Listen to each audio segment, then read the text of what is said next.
Yo, yo, yo. It's your boy, Marky Marks Tarot.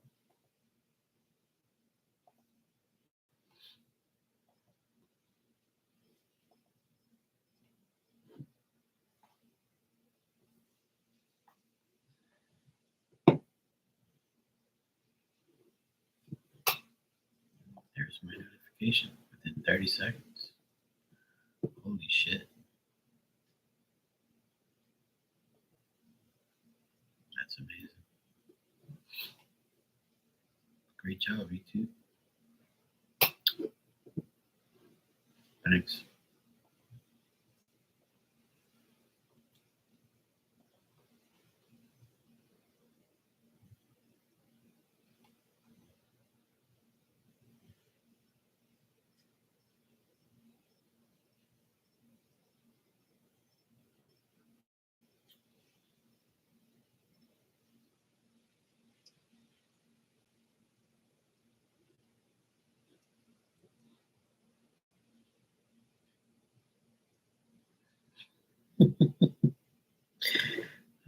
That's fun.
Hey,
Miss Bikini, I'm doing good. How are you, sweetheart?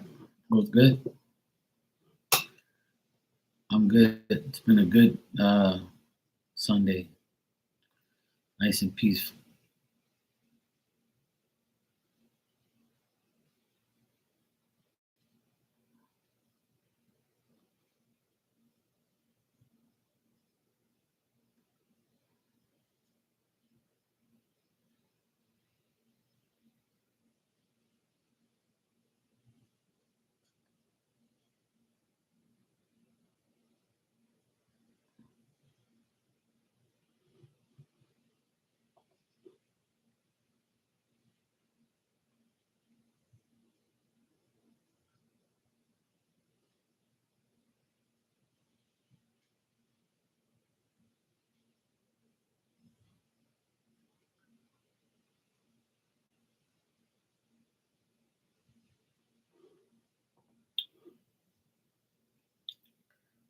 You learned lots from this weekend. You went camping. You fell? Oh shit. Hope you're okay. When you say you're okay, hope you are. Just take a nice Epsom salt bath if you got any bruises or bumps. As long as you were safe and you were okay.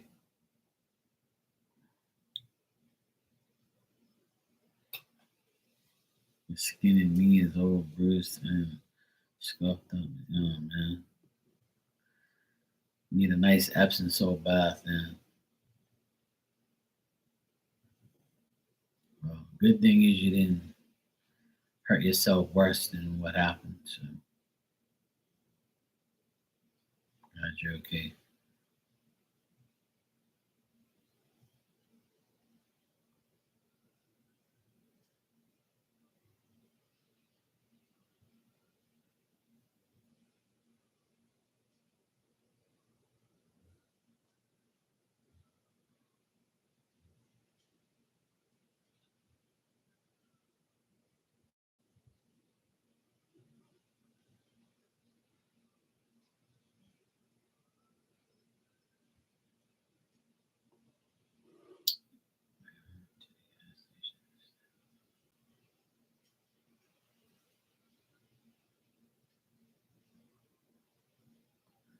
Oh no,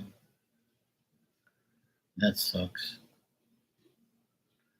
That'll do it. Yeah, as long as you didn't break anything, that's the main thing. You know, our bruises and scrapes will be could be healed. You know.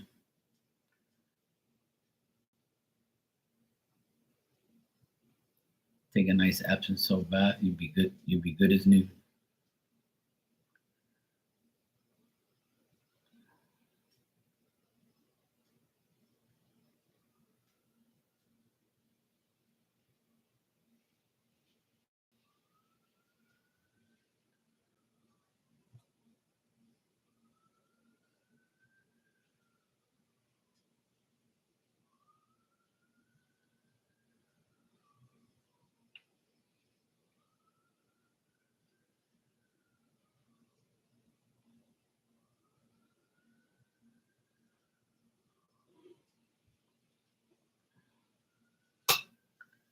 Oh, you just did good.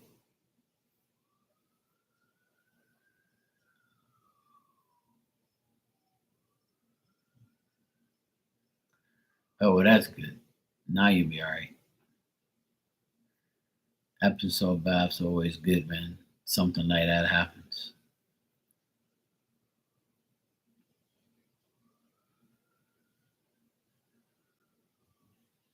Okay, oh, that's good.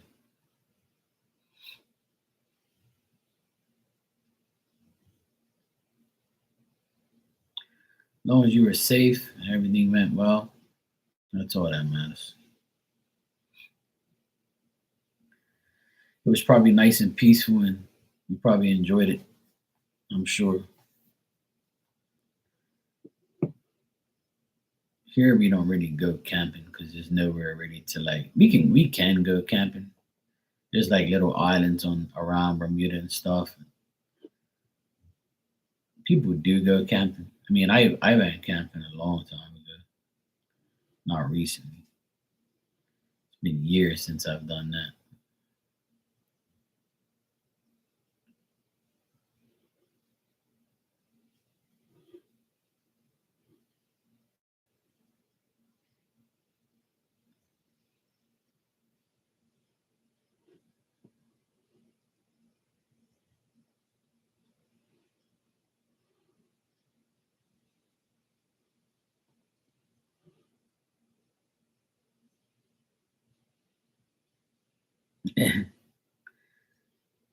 Well, the thing is people's versions of camping are different. You know, some people can't live without electricity. Some people need it.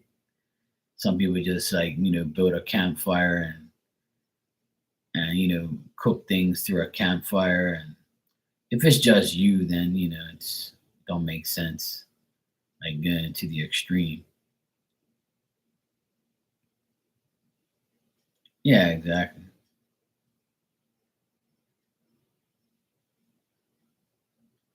People use generators and shit. People like go camping, but they use electricity all the time. But if I were to go camping, I'd use like a barbecue and shit, gas, propane.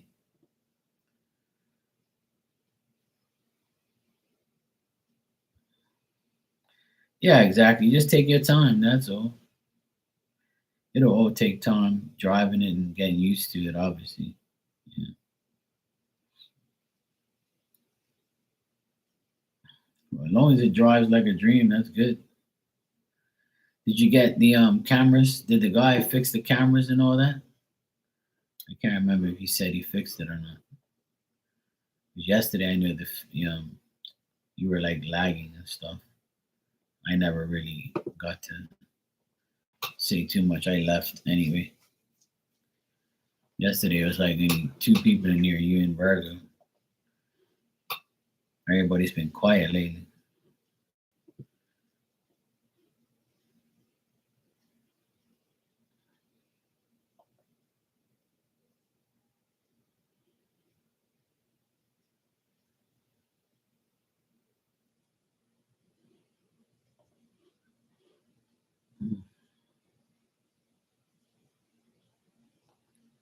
Oh, okay, that's good.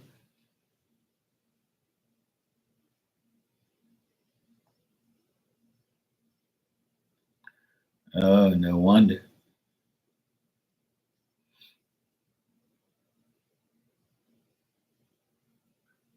Yep.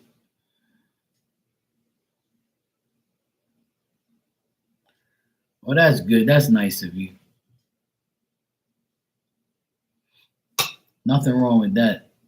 See, sometimes people just do things out of the goodness of their heart because someone else fucked it up. You know, I do that many a time. Some people are like mad because someone fucked up their shit, and I'll come behind them and fix it, and then that's it. It happens to me a lot. Sometimes, like people that I know, like I won't even bill them, and then they'll call me, be like, "Hey, look, it's been like a month. You haven't sent me a bill." I'm like, "It's all good. It's all right. Don't worry about it." And they're like, "No, no, no. I need to pay you." I like, "Yeah, here's the bill." And they're like, "Oh, that's not it. That's it." And I'm like, "Look, I don't fucking care. Like, it's all good. I might need you one day. That's how I look at it. So that's nice of 'em. And it's nice of you to give them a couple pizzas. Hey, people work for food, and. Yeah, exactly. The other guy definitely messed it up.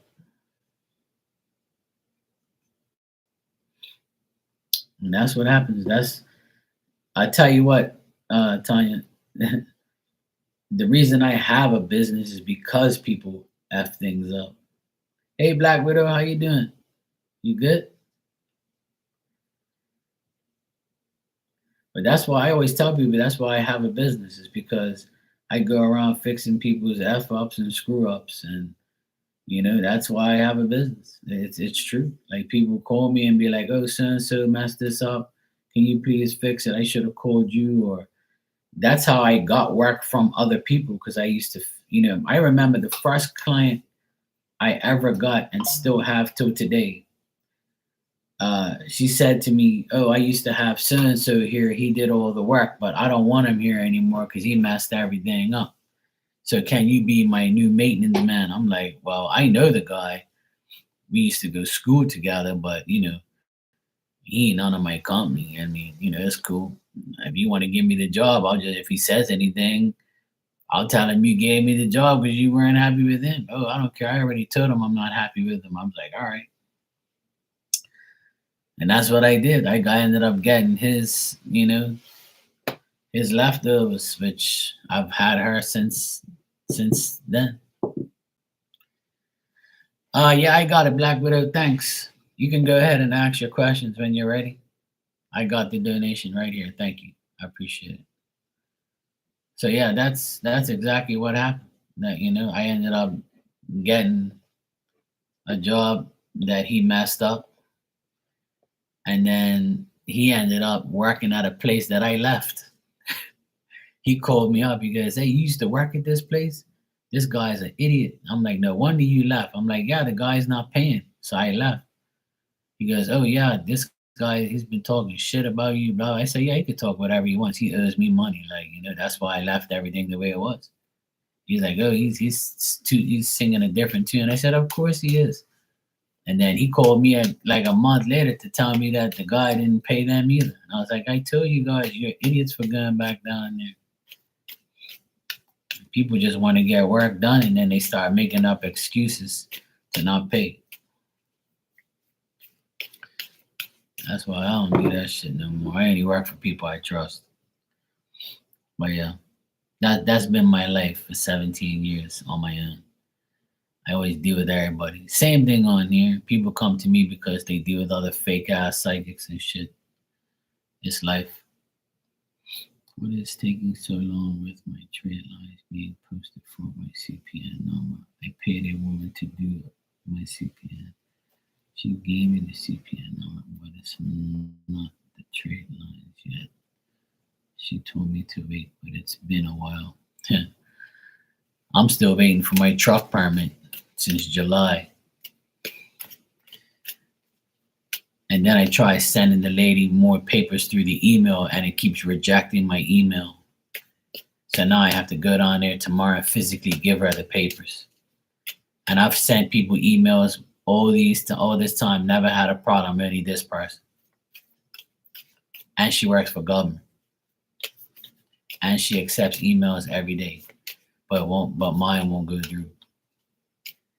I'm like, it must be on your end because I send people readings and emails every day and attachments. And I sent her at the attachment to two different emails, like a separate one, two separate ones. It still didn't work. It's like people are on stupid right now. I don't know what the hell's going on. All right.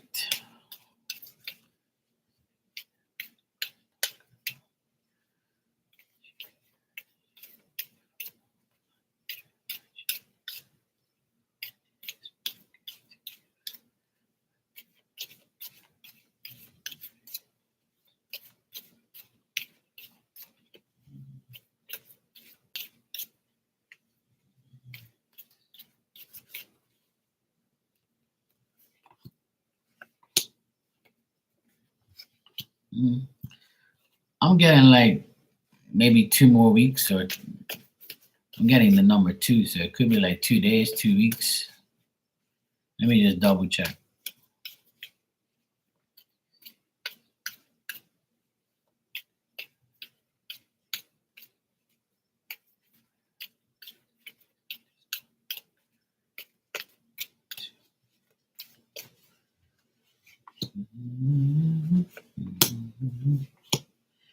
Yeah, I'm getting like in the next 2 weeks or sometime this month, like before the month's out. It's 2 weeks left in this month anyway, so I'm getting like in the next 2 weeks it's gonna happen.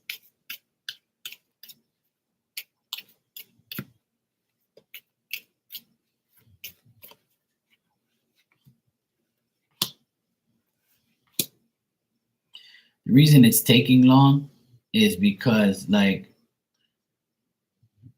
they've had some bad luck or some like unsatisfactory experience, some letdowns, some like business stuff or whatever. But I'm still getting like the person is still doing what they can to attain that goal and to make it happen. But like this person that you dealt with, they might be getting like irritated by someone they're going through.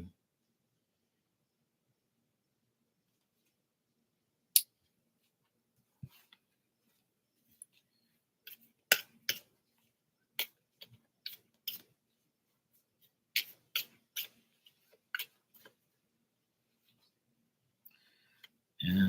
And there's still like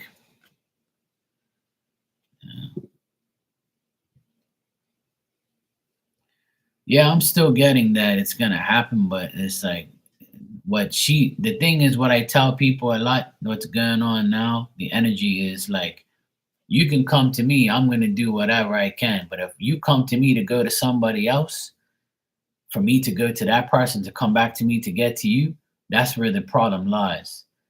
You see what I mean? It's like that's how that's how things have been going. It's so weird how like, oh yeah, you know so and so. Oh yeah, well, can you talk to so and so about me and then come back to me? And then if you got to go through like two different people, it's gonna take even longer because people don't give a shit. Like they don't care. It's so weird. I don't know why the energy is like that all of a sudden, but I've been getting that type of energy with a lot of people. And this situation reminds me of the same thing. So it's like I don't know. It's a weird energy. It's like people just been taking their sweet damn time with everything. A lot of people I know have been telling me, "Look, I've been waiting for this. I've been waiting for that." A lot of people are getting impatient. A lot of people want shit done now, and people are not coming through. It's a I don't know. It's like people don't want to do their jobs. It don't make no sense to me. It just like it's so weird. I don't understand. It's like a weird energy. But people are stupid and weird anyway. So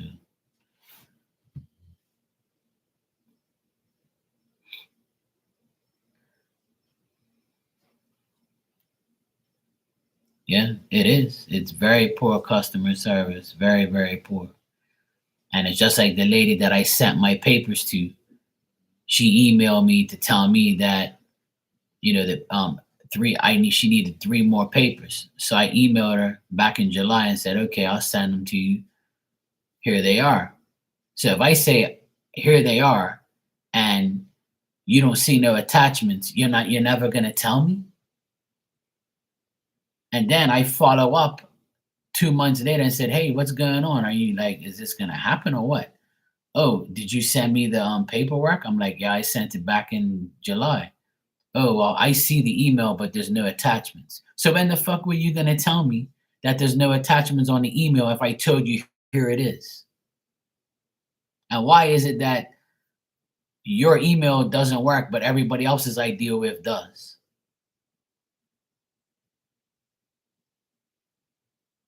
And I get nothing. I get nothing back. I get no response. I don't get, "Oh, I don't know why it's not working. I have other people that do that. It's you." No, bitch, you know what you're doing. You're acting up. It's either you do your job or you don't. And then when a foreigner comes in to take your job because you're being incompetent and stupid, you get all mad and throw a hissy fit because someone else is taking your position. Then you wonder why, because you're being an idiot and you don't cater to your own people. You know what I'm saying? But if I say that publicly to those people or say it to their face, they're gonna like be all mad at me. Then people wonder why they ain't got a fucking job. Then people wonder why people say the shit they do. I'll say it, I don't care, because it's true. It happens every day.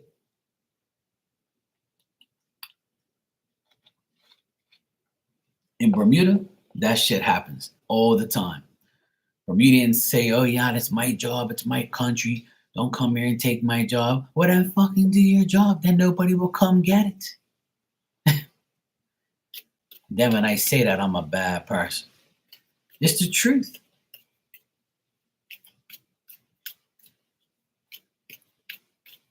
I don't feel like doing that job. Well, then go get another one, dumbass.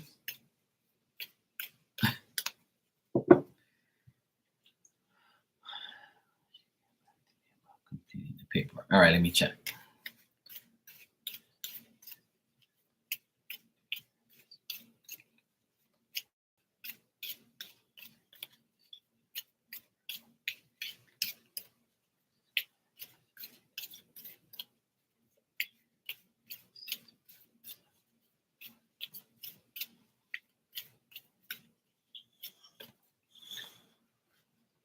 Yeah, it's definitely gonna happen soon.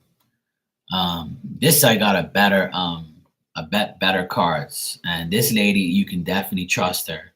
I got like Ace of Swords, Sun, and the Empress. That's like a hell yes. So I asked, is it gonna happen in the next like couple weeks or whatever? It said yes.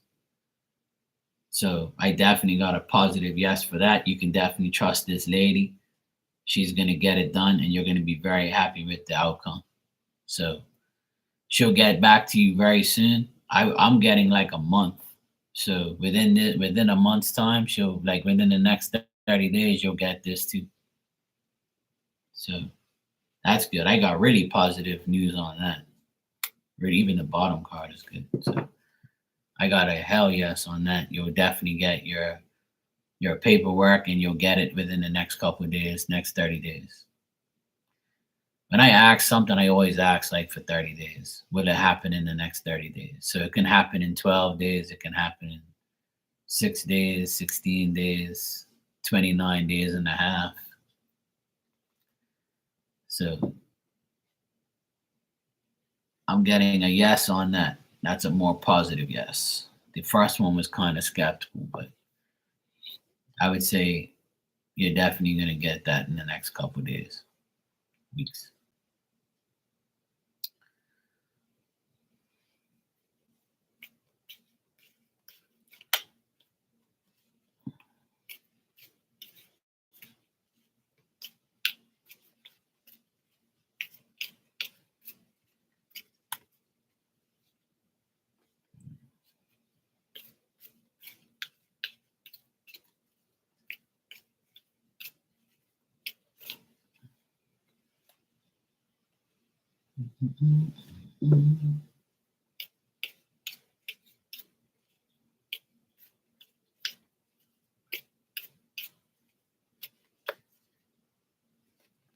Yeah, I would say like 3 weeks.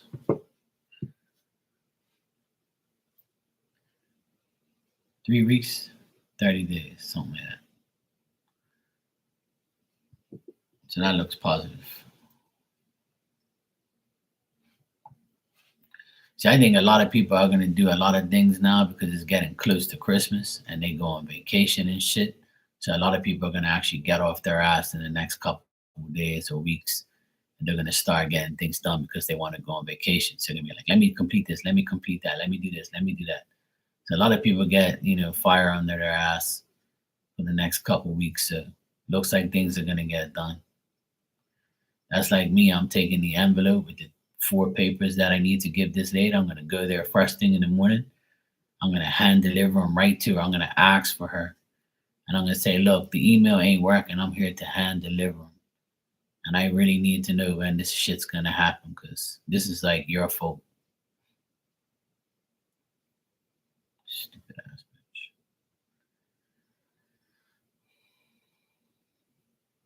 Tell you, I'm getting so fed up with people. Then people wonder why the outcomes of the election was the way it is because people are sick and tired of like bullshit. Same thing here. People are getting tired.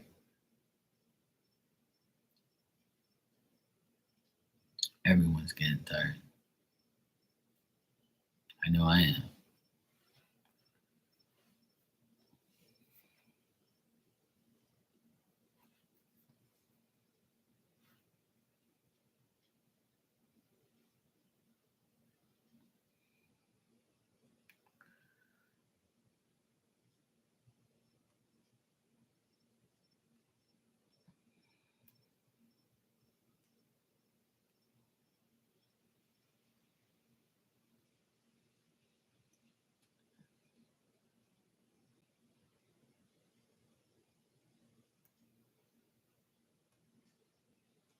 Mm-mm-mm.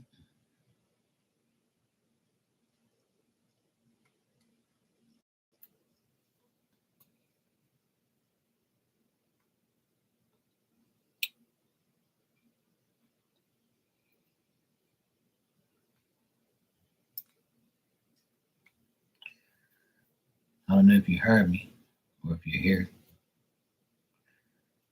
Can you hear me now?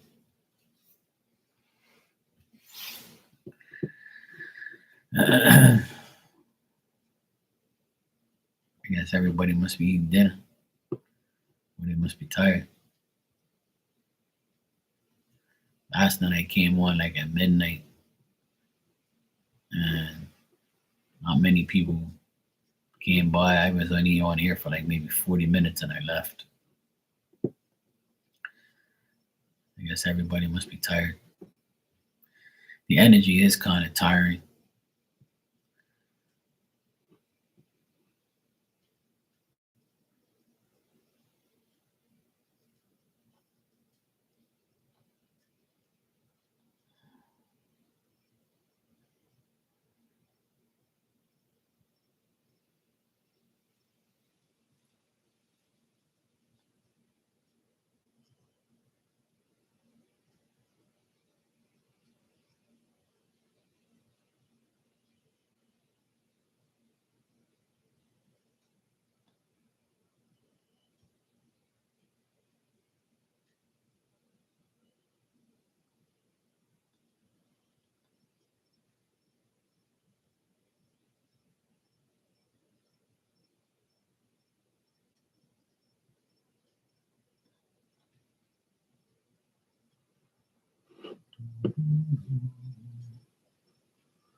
Yeah.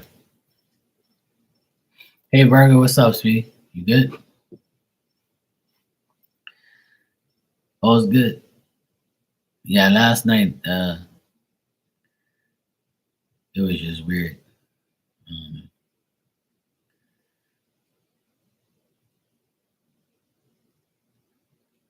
Maybe people ain't getting my notifications. I don't know. Maybe YouTube's acting up again. I have no idea. Hmm, I don't know. I have no idea.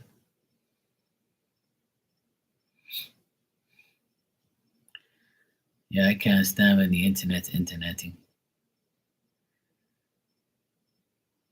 Ever since I got these new cameras here at the house, they work off of Wi-Fi, right? And the one by the pool keeps acting up, and it says it's offline. So I took it, and like it says to like switch the batteries or whatever, or to reset it. So I did it, and then this morning it said offline again. Then it just came back on, and now it's fine. It's just it acts up. That's what electronic things do. And just now I got a notification to say that something was by my shed, and it was a cat. He was going around looking around. Camera picked him up. So at least they work. At least they work and they pick the old movement up. It's nice to have new cameras now. The old ones were so shitty. And now my sister can actually be happy that they're gone, because she always thought that her ex-husband was looking. I'm like, that guy can't see that shit, man. Can you imagine if he was? He'd be trying his best to do something. But now we got new ones, so we're good to go.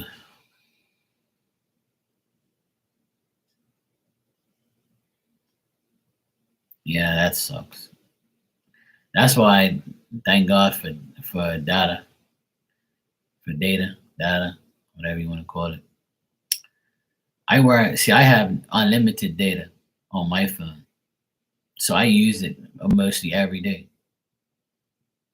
If it's unlimited, I'm going to use it. I'm paying for it, and that's what I do. I don't really use Wi-Fi too much. Unless I'm on here, I'm not really like using Wi-Fi on my phone. I'm using my data. If I'm paying for it, I might as well use it.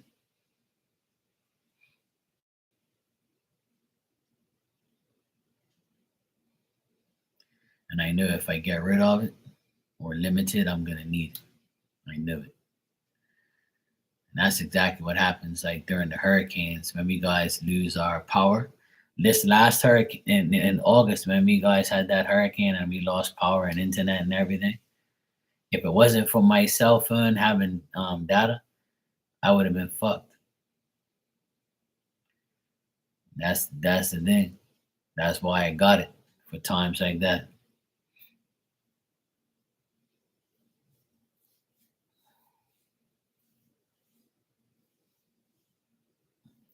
Yeah, sometimes I mean, even though you have unlimited data, like it's sometimes like it matters where you are. Like for me, I'm lucky because the cell phone tower is literally right next door to here. I can see the tower from here. So like I'm happy because the tower is here. So I ain't gotta worry about no signal. I got pure signal. Even during the hurricane, like I was like, yeah, I'm good to go. That is working. Yeah, I mean, so yeah, I live right next to the cell tower because I help wire up some stuff for that cell phone tower 25 years ago. Actually, it was longer than that. I would say about 27 years ago, that tower went up. And I remember me and my friend hooked up this electrical box next to it, like where they fed off of it, and the guy put a lightning rod up the top. And we were like watching these people work. I was like, oh hell no, am I going up there? So there was like a little junction, like a little meter room where it needed electricity for the light, so planes won't hit it and shit like that. Hey Rudy, how you doing, sweetheart? You good? Happy birthday. That's why you put up a birthday cake. It's your birthday. Let's have a party. Is your birthday today? I know you said your birthday is in November.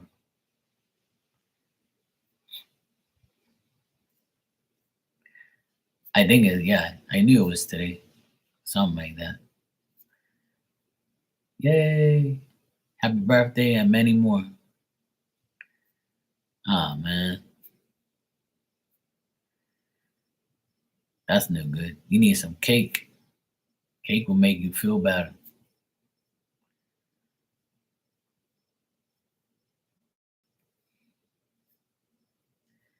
My sister's birthday is next week on Saturday on the 23rd.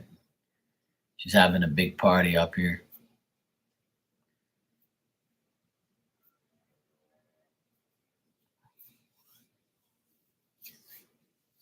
And I know a lot of people's birthdays in November.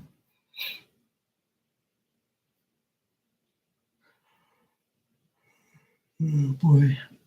Don't start yawning yet, Marky. Good Lord.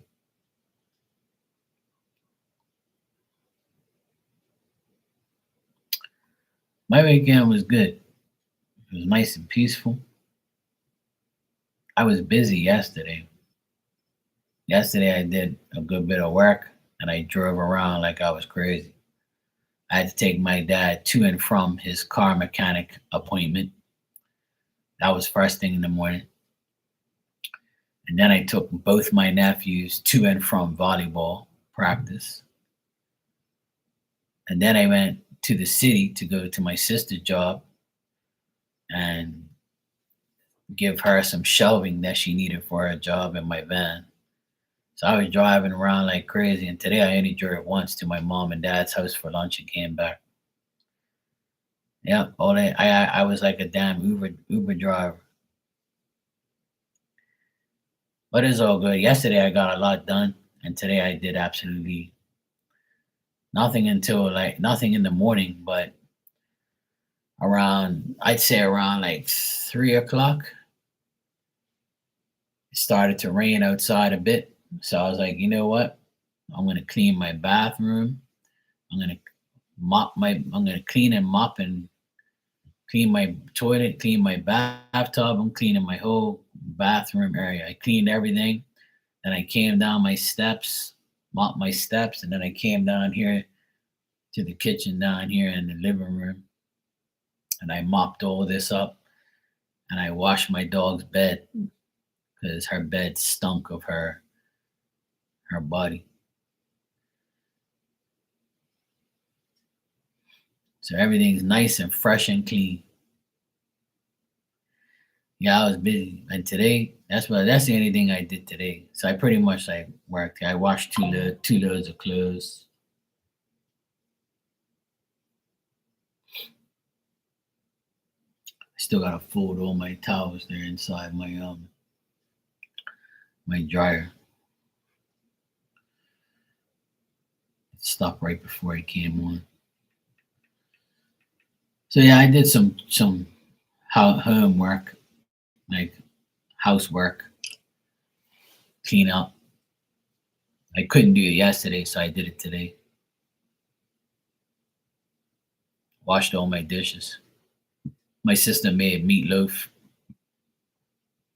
I didn't cook it all today. It's so nice.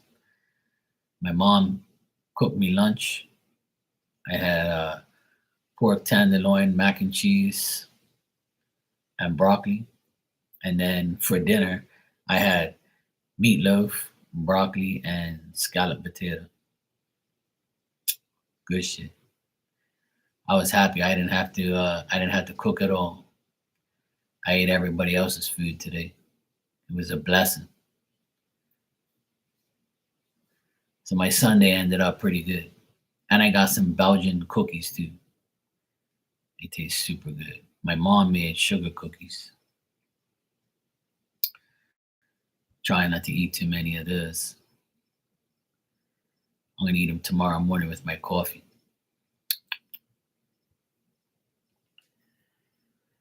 So yeah, that was my weekend in a nutshell, pretty much. It was nice. The weather's really nice. No AC. It's nice and cool. It's a nice. I got my door wide open and all my windows open. You can see my window behind me. It's like the wind's coming through. Like it's so nice. It's like northerly breeze, so it's nice and cool. It's like 60 something. So nice not to have the AC on for a while. I had my AC on Friday night, I think, because it was kind of humid. And I just turned it off and I went to sleep because it was too cold. Right now it's 65. 65 degrees, 54 humidity, which is good. And it's 18-mile-an-hour winds. So tomorrow's supposed to be a nice day, and then Tuesday and Wednesday is supposed to be cloudy, and then Thursday is supposed to rain. But the temperature is supposed to go back up to like 75 this week. But at nighttime, it's like 60s. So that's really nice. So yeah, the weather is so nice and cool. It's a pain in the ass though, because it's been raining off and on for all week. Every day of this week it's rained. Rain, sunshine, and wind. That's all we've been getting. Rain, sunshine, and wind. But even though I did get everything done that I needed to get done. So that's good. It feels so good to get things done.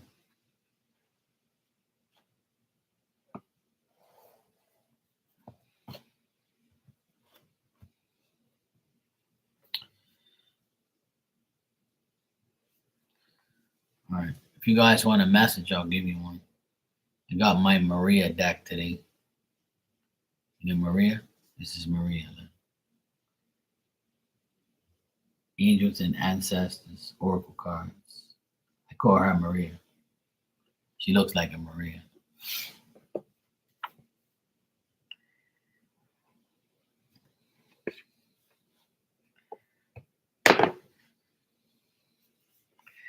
I've had this one for a long time. I just haven't bring it up.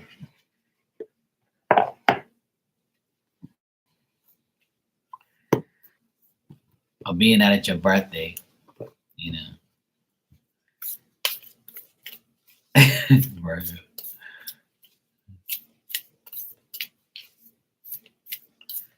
All right. Rudy.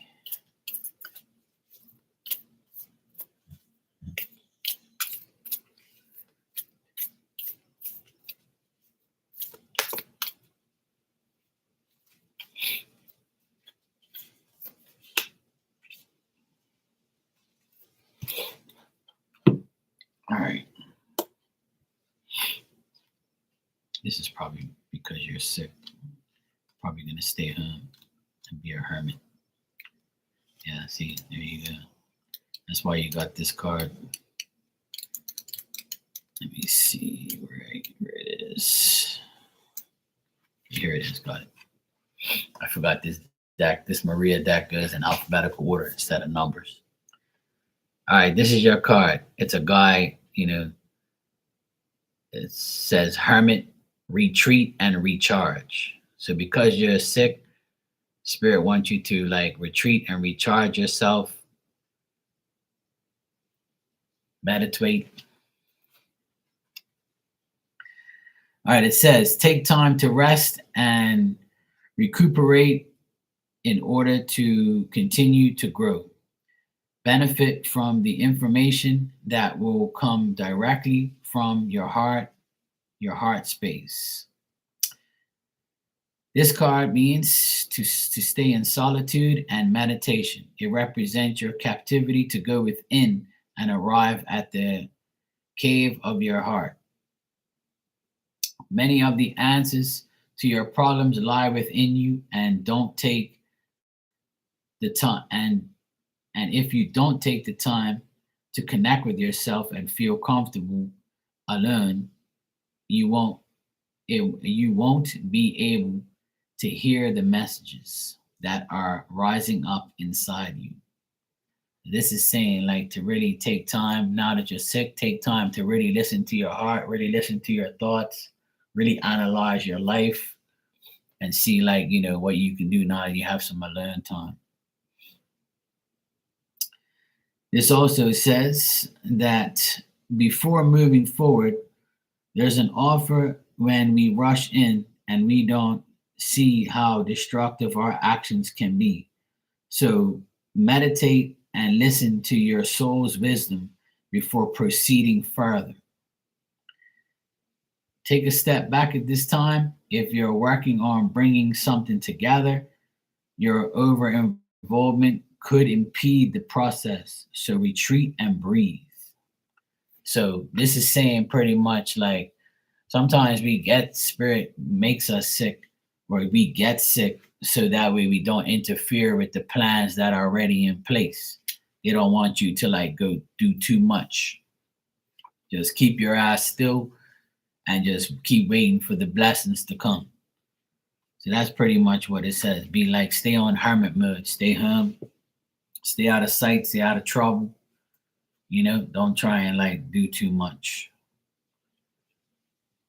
I'll give you some marquee cards as well, being that it's your birthday.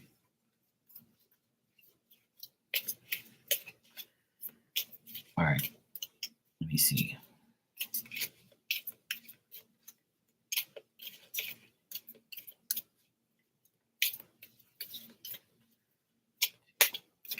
Yep, retrograde is right around the corner. Yep. I think it starts on the 25th. All right, being that it's your birthday, treat yourself to a manicure or pedicure. This goes to what your card just said. Think less and do more. So don't think too much about it. Just do whatever you have to do. Do more when the time comes. Stay positive so positive things happen to you.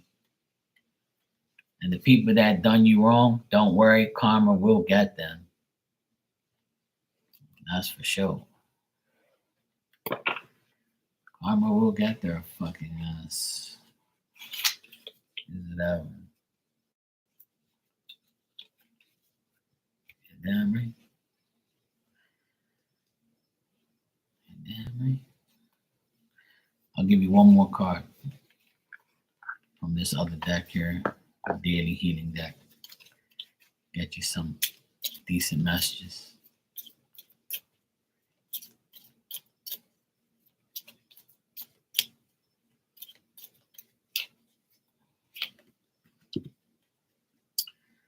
This is your card. It says, take responsibility for every thought and feeling. It can affect the whole universe. See, all these cards are talking about you, see, your thoughts, your feelings, to take responsibility when time comes. Because this is going to affect your life from now on. Things are going to affect you more and more. See? So you can't be making no dumbass decisions. You can't be rushing. You can't be doing nothing crazy right now. So now that you're sick, stay home, relax, take the time to like really, say, hey, thank you, Spirit, thank you, God, for everybody, helping me. I'm gonna, make sure I do the right things, make sure I make the right decisions, make sure everything that I'm supposed to be doing, I'm doing. All of the above. Because if you fuck around, you're gonna find out. So that's like a warning from Spirit almost to like keep doing the right things. Whatever's got you this far, keep doing it and don't go backwards. Yeah.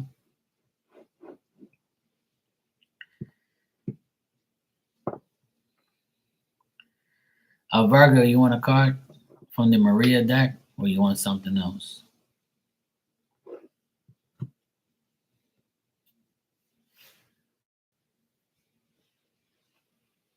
Yeah, you got good cards there. That's just like trying to tell you like to a lot of those cards are to do with thoughts and feelings. Like, to really think about what you gotta do next. Now that you got what you got coming your way, just make sure you don't make any stupid, decisions. I know you're not stupid anyway. The Maria deck? Okay. All right, Maria.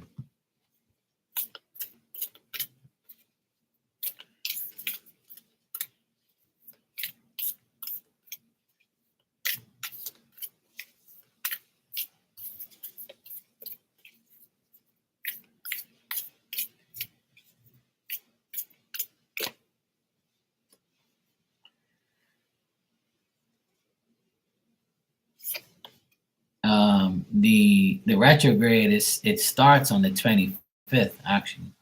So it's like next week, but this is like pre-retrograde, so that's why everybody's been like aggravated, especially me.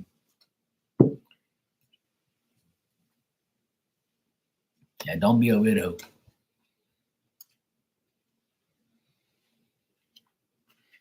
This card came out.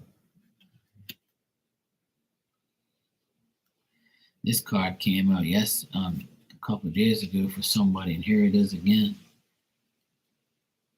Something up with this card. Every time I see this card, it's like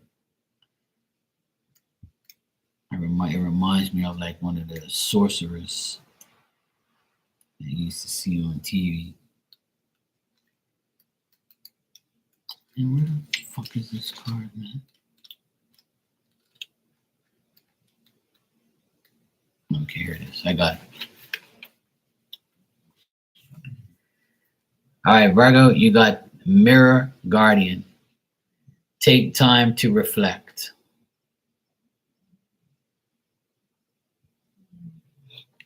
And it says, take some time to reflect on your strengths and challenges and how far you've come. Recognize your gifts. The angels accept that you are just the way you are. Even when you are going through a challenging time, they still hold you in into the highest esteem. The mirror guardian is a female angel looking into the mirror of life, invite you to witness your spiritual strength and beauty. To see yourself as angels do. The mirror represents the fact that in that your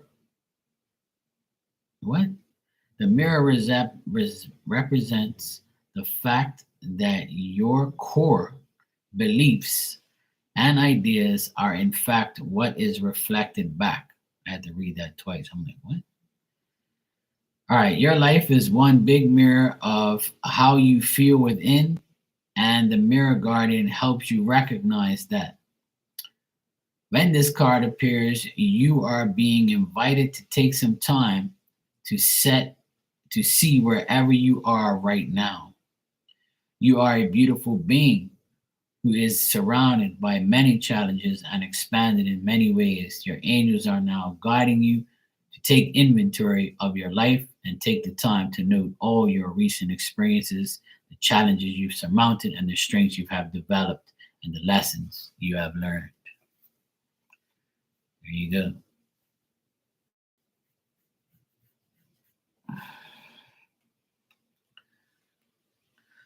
No, I actually took that message from Heaven deck away from here because I used it too much.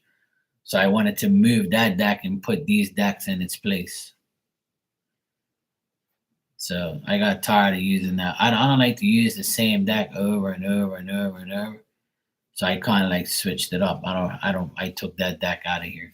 So that way I can use different ones. Because I got like so many decks. If I keep using that, then like I'm gonna never stop using it. So that's why I bring these up. I'll give you one of these if you want. It's still to do with angels and ancestors. It's just my Maria deck. Why you dissing Maria for?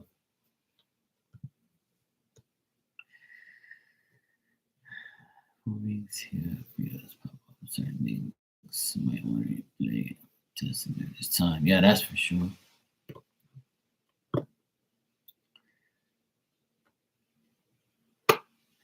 Well, the thing is like major purchases is like, like a house, car, like little things is little things that don't make too much of a difference. I mean, I bought major things on retrogrades and that shit's all bullshit. Yeah. It's more like, huge things, you know? So that's what it is. Like, yeah. That's what she means by major purchases. Like a Louis Vuitton purse don't matter.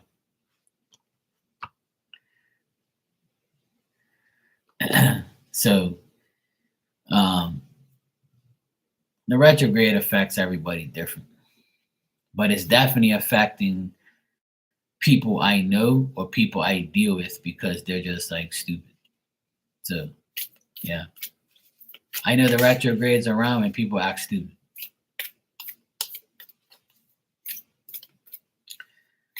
The retrograde aggravates me because of people. People aggravate people that get affected by the retrograde affect me because they're stupid. That's what happens. That's why I don't like retrograde. Yep.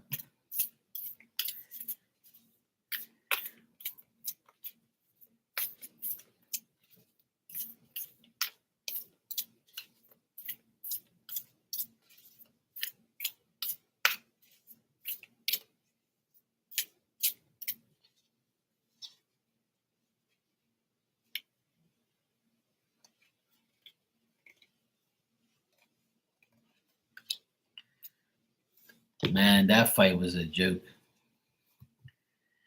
I'm mad about it too because I waited up that long to watch bullshit. I kind of knew something shitty was gonna happen. All that shit was like for everybody to see. Everybody who hasn't seen Mike fight, they got to see him fight. That's what that really was about. And Mike's the type of guy, he doesn't need money, right?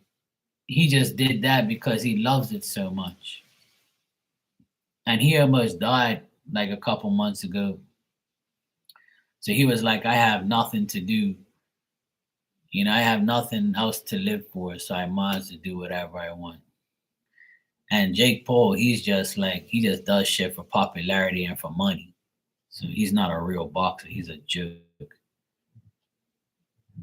I could have went in there and done better than that. But that's how it is. Like it was just like a thing where people just wanted to, you know, see Mike. That's the only reason why people went. Nobody's gonna go for Jake Paul. He's trash. I don't give a fuck about that guy. I don't like him at all. I don't like him or his brother. There's two YouTube fucking wanksters. But hey, they've got millions of dollars now because they're crazy. But I don't care. I don't care about that guy. I've always been a Mike Tyson fan, and that shit was disappointing.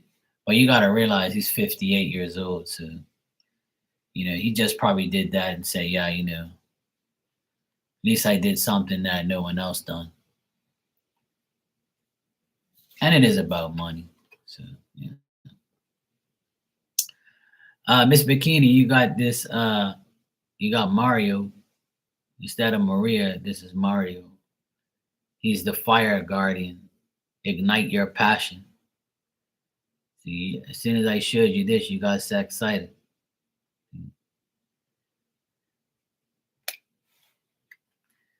All right, this says connect with your desires. The sparks could lead to something beautiful. This represents the angels of fire. Fire is an energy that many people are afraid of but shouldn't be. Burning desires can lead to great expansion. Allow the fire guardian to help you. You are being guided by your angels to connect with the powerful energy of desire at this time.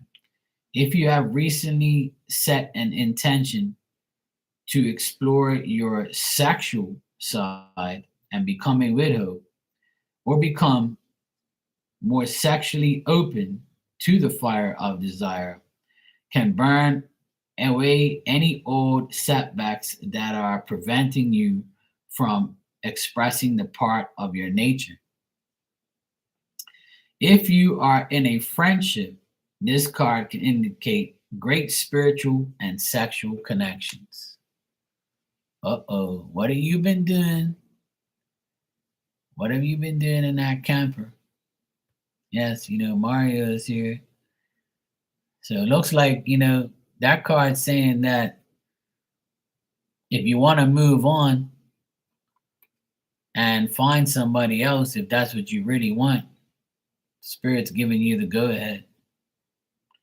So if you want to be, you know, if You want to come out of the widow phase, or you want to come out of the widow phase and be a widow, or you want to find Mario, and this is like your indication.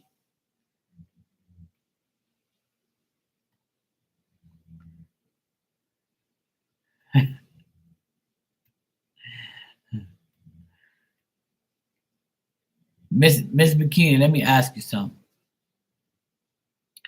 Did did uh did Phil have like a southern accent? Was his accent like southern? Like did he sound southern?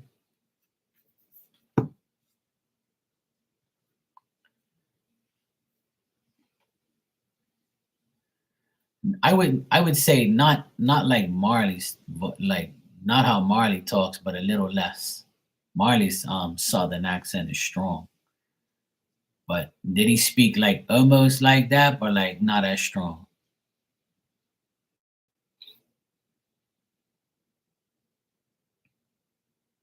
Yeah, like maybe like country, I guess. Marley's more southernish. Like how y'all doing? He didn't talk like that, like country or anything or southern. Like did he have like a specific accent? Like when he spoke, like you knew it was his voice. That's what I like kind of mean. Like did he have a distinctive voice? You know how some people talk and you notice them like their like way they talk. There's only certain people that would say certain things, so you automatically know who they are. That's like what I mean, type of thing. Okay.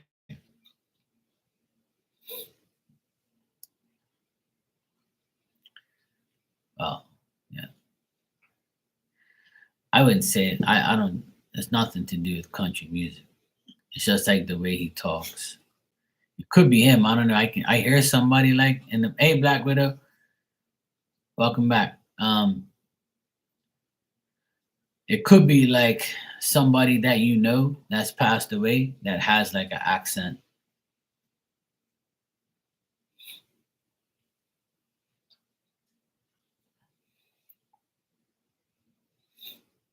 I can't see the person, but I can hear like a voice, and the voice is very distinctive. Like so, like that's why I asked.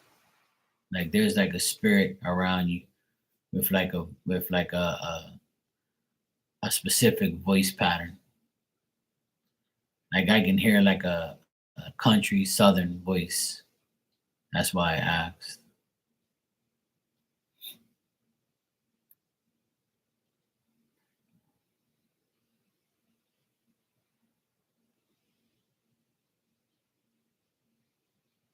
Yeah.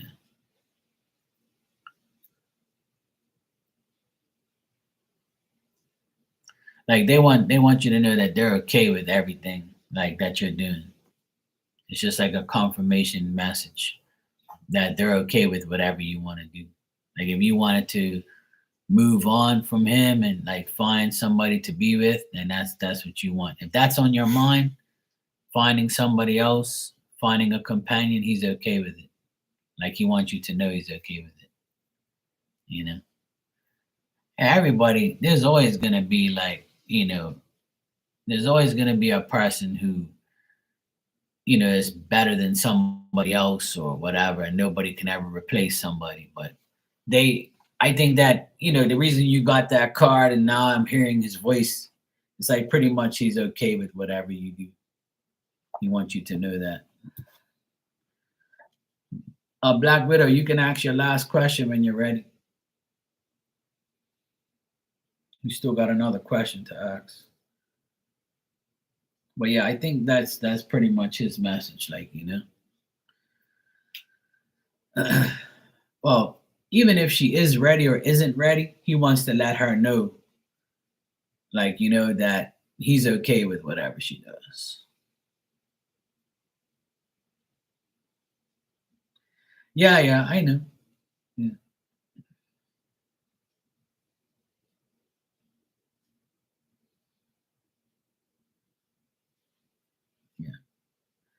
It's pretty much like, like a, if you've been thinking about it, you know, if you've been thinking about it, then he wants you to know that he's okay with whatever you do.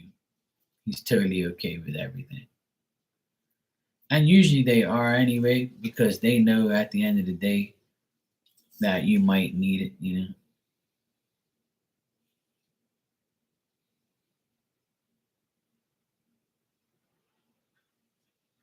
Nah, he ain't really said nothing about me.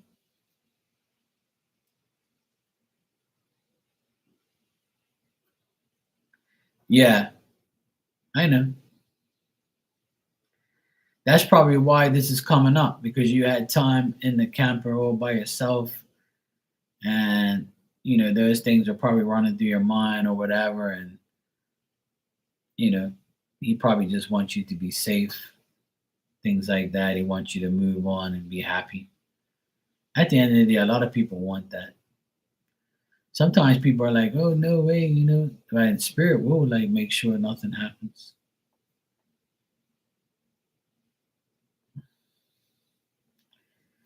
I think spirit do that to me sometimes. They're like, "Look, Mark, we can't find nobody you want here, bro. You're like what you want is like impossible right now, bro. So you're gonna have to wait for that miracle for some other time, bro. But you're good." That's what spirit does to me. They're like, "Look, bro, I know you want this type of woman, but she doesn't exist. So you're gonna have to like just stay single, bro." That's exactly what spirit does. I swear to God, they do that. Because there's some times where I'm like, yeah, you know,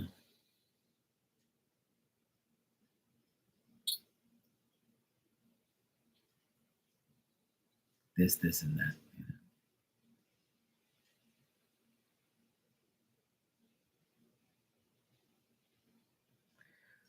Who, what, when, where? How will your snake venom initiation go? What the heck are you talking about? Snake venom?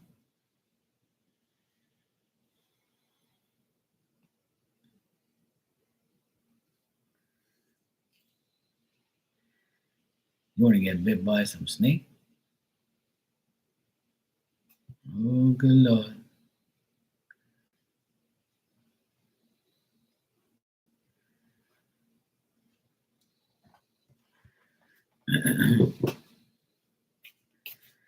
I played our music and I made our food. I talked to him like he was there. Oh, that's good, Miss McKinney. I'm sure you had a good time. That's nice for you to do that. It pretty much like makes him, understand and recognize that you still, give a shit about him. Obviously, it's still fresh anyway, but that's cool.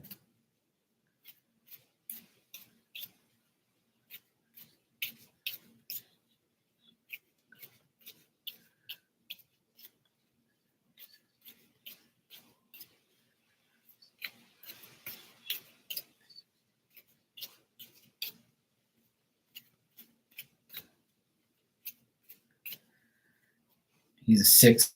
I'm six as well. February 6th.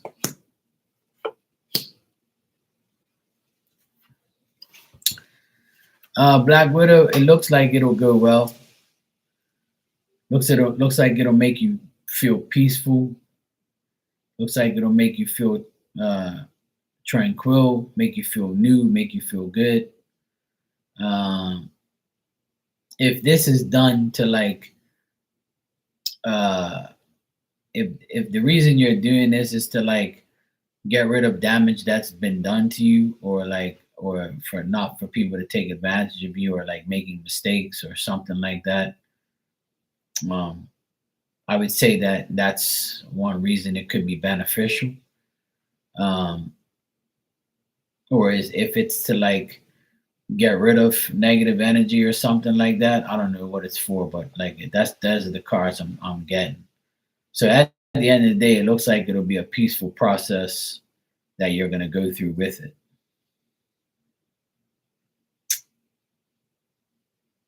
Something to do with past stuff, past images, past feelings, past stuff. I'm getting a lot of past energy here due to that initiation on the 6th and 8th, 6th to the 8th. So I'm not getting anything bad. I'm just getting like it'll make you feel like a certain way to get rid of the past energies, past thoughts, setbacks, feelings, relationships, friendships, things like that. If you're taking it to do that, then that's the benefit, the beneficial part of it. So it looks like it'll go good.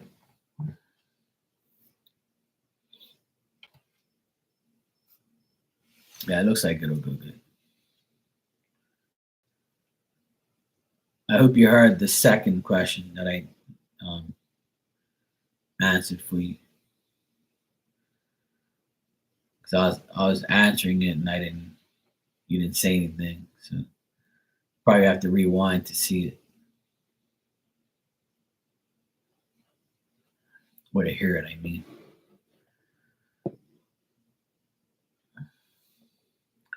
But the second question you asked, it was very positive. Very positive.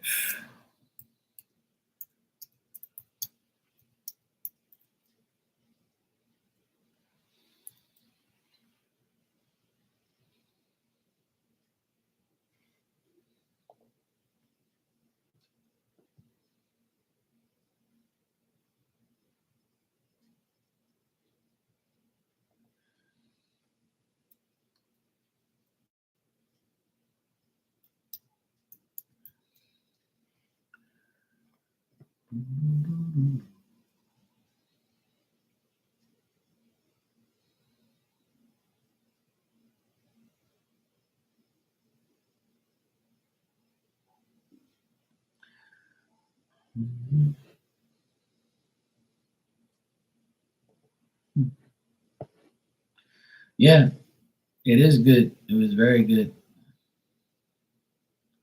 Yeah, that was out of the three questions. The second one was probably the most positive answer.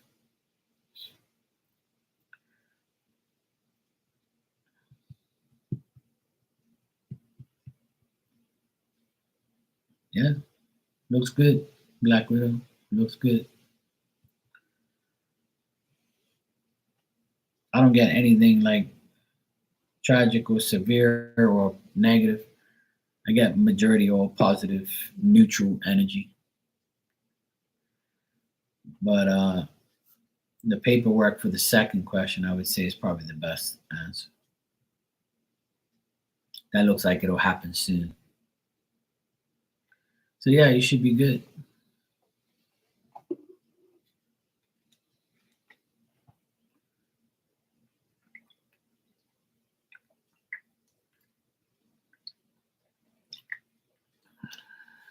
No problem, anytime.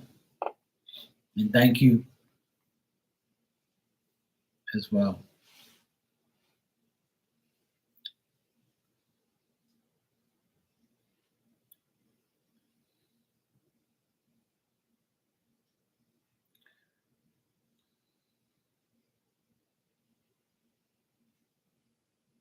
Yeah, that was your that was your you asked all three of your questions. Yeah. Yeah, you asked all of them, yeah. The first one was about the whatever it was, I can't remember now. Yeah. The first one was how long is the trade lines being posted for the CPN? And I said probably a couple weeks. Then the second question was the lady doing the SBA loan paperwork. I got a really good answer for that. That's going to be within a couple days or like, a week or two. Either way, both things are going to happen any day now, any week now, any day. I got yes on all of them pretty much.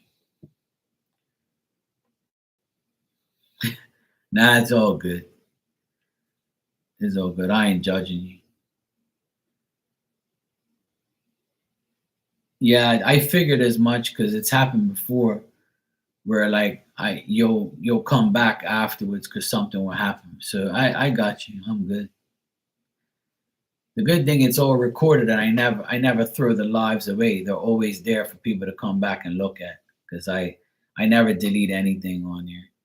I make sure everybody can come back like a week later or a month later and say, what did he say again? What happened again? So you can always come back and look at it.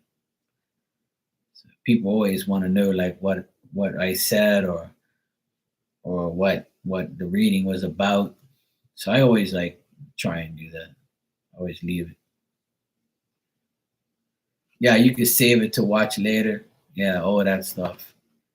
That's the good thing about YouTube. You can always like save it. You can actually save the video too, like and like how you're saying, you can save it to watch it. You can always save it. You can always record it with your phone, so you always have it. A lot of people do that. I used to do it. When I used to get readings from somebody, even if it was a free reading, I would hold my phone to the computer and I would record what they say. So if they were right, I'd come back and tell them. If they were wrong, I wouldn't bother. Or if they were like cocky and say, I know this is gonna happen. It's definitely gonna happen. I'm the best in the world. I'm like, yeah, well, guess what? It didn't happen. And you know what they say? Oh, it's your fault because you didn't manifest it. If that's the case, then why'd I get a reading from you then? That's why I don't get readings no more. I can't handle that shit. I can't handle people like lying to me and shit. Just tell me what the cards say. Like, even if it's no, I'll take the no. Just don't lie. Don't give me a fairy tale story just to make me happy. I ain't gonna lie to you. I'm gonna tell you the truth. If no is no and yes is yes. And if it didn't happen that way, then don't come to me then.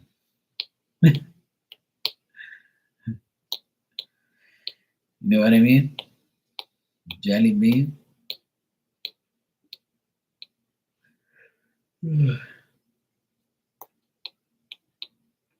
It ain't easy.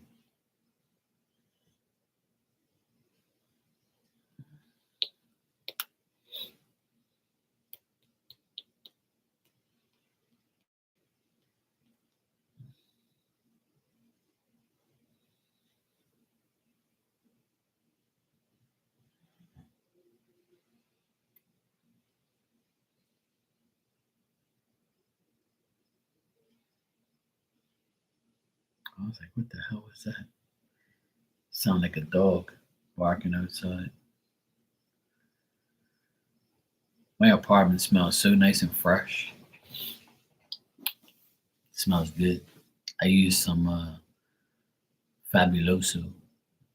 I've never used that before in here. I don't think I have. Some green lime type of stuff. Smells good. Smells minty. It's nothing like a clean floor. Nice mopped clean floor. And my dog's bed was stinking. I woke up this morning and I'm like, oh my God, all I do is smell is dog. You know how dogs smell, right? Even though she's like clean, it's like her, her body stench. And the bed was like smelling like her. So I'm like, yep, time to wash this damn bed. So now everything smells nice. And she knows when it's clean because she stood on top of it and she was smelling it. And I looked at her and she looked at me. I was like, yeah, it must be nice to have somebody like me to wash your damn bed, your ass, and everything else, isn't it? Biatch. Yes, she has a nice clean bed. That's why she's over here snoring.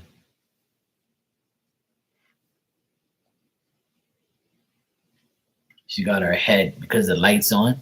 She has her head buried in her bed so it covers her eyes. She's so cute.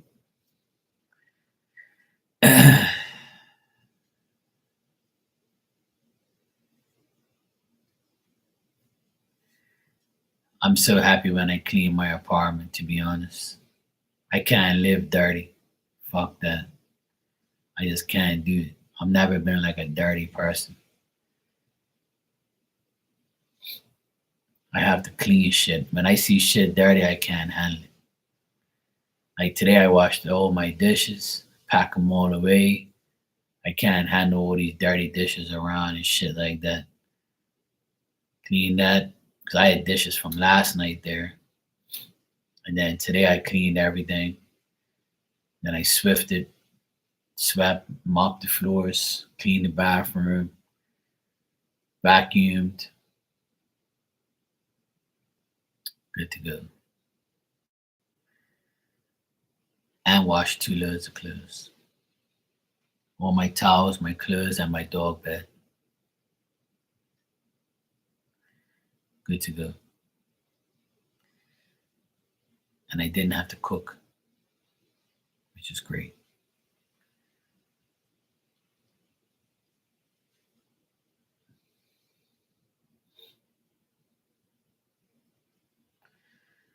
It's 10 o'clock. So nice. It's nice and early still. I'm going to get in my bed early today. I need to get in my bed early, have a nice sleep.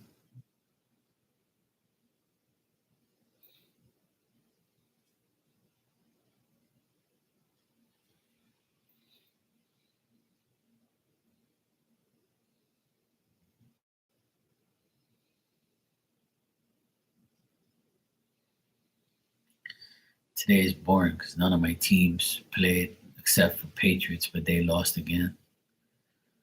I watched some American football today for a little bit, and I was like, fuck, my team sucks. Can't wait for next weekend. Everything goes back to normal for sports.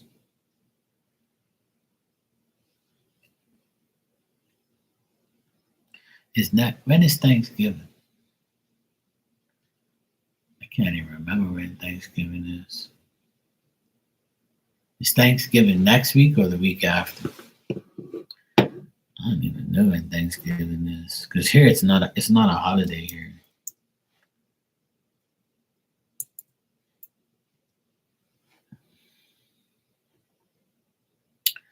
28th. Shit, still next week Thursday. So not this Thursday, but next week Thursday. Why is Thanksgiving so late?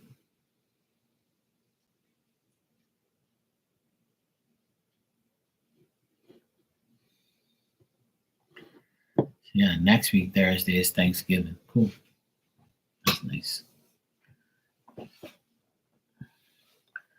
Get me some turkey and stuffing, some ham, some potatoes. Actually, I might do my own Thanksgiving dinner this year. Now that I know it's not this Thursday, but next week Thursday, that sounds good. I think I might get like a small turkey, make some stuffing, some potatoes. I'm gonna talk to my mom actually. I'm gonna talk to my mom and tell her that she can do the turkey and I'll do the ham. Yeah, she can do the turkey because she's better at that than I am. She can do the turkey, I'll do the ham, get some stuffing, I'll get some potatoes. That sounds good. Some gravy.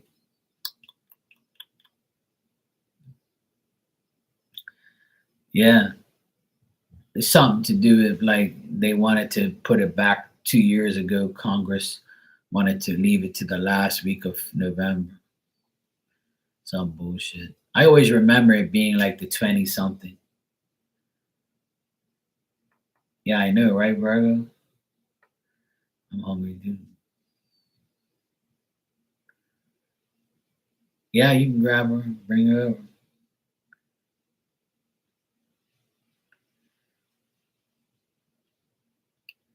I feel like making turkey dinner this year. I don't know. I'll ask my mom, see what she says. Then if she says she'll do it, I'll actually no, she's not. That's right. Every year, every Thanksgiving, my oldest sister, she takes food to my mom and dad. That's right. That's why she doesn't do it. So that means I'm gonna do my own. Actually, yeah, it works out perfect. Actually, that's what I'm gonna do. Yeah, I'll send it over, fueled up, ready to go. You can pick up Virgo and Marley. I'll tell you guys give my pilot the address and at the airport you want to be picked up on. And if you're too far away, I can arrange a helicopter.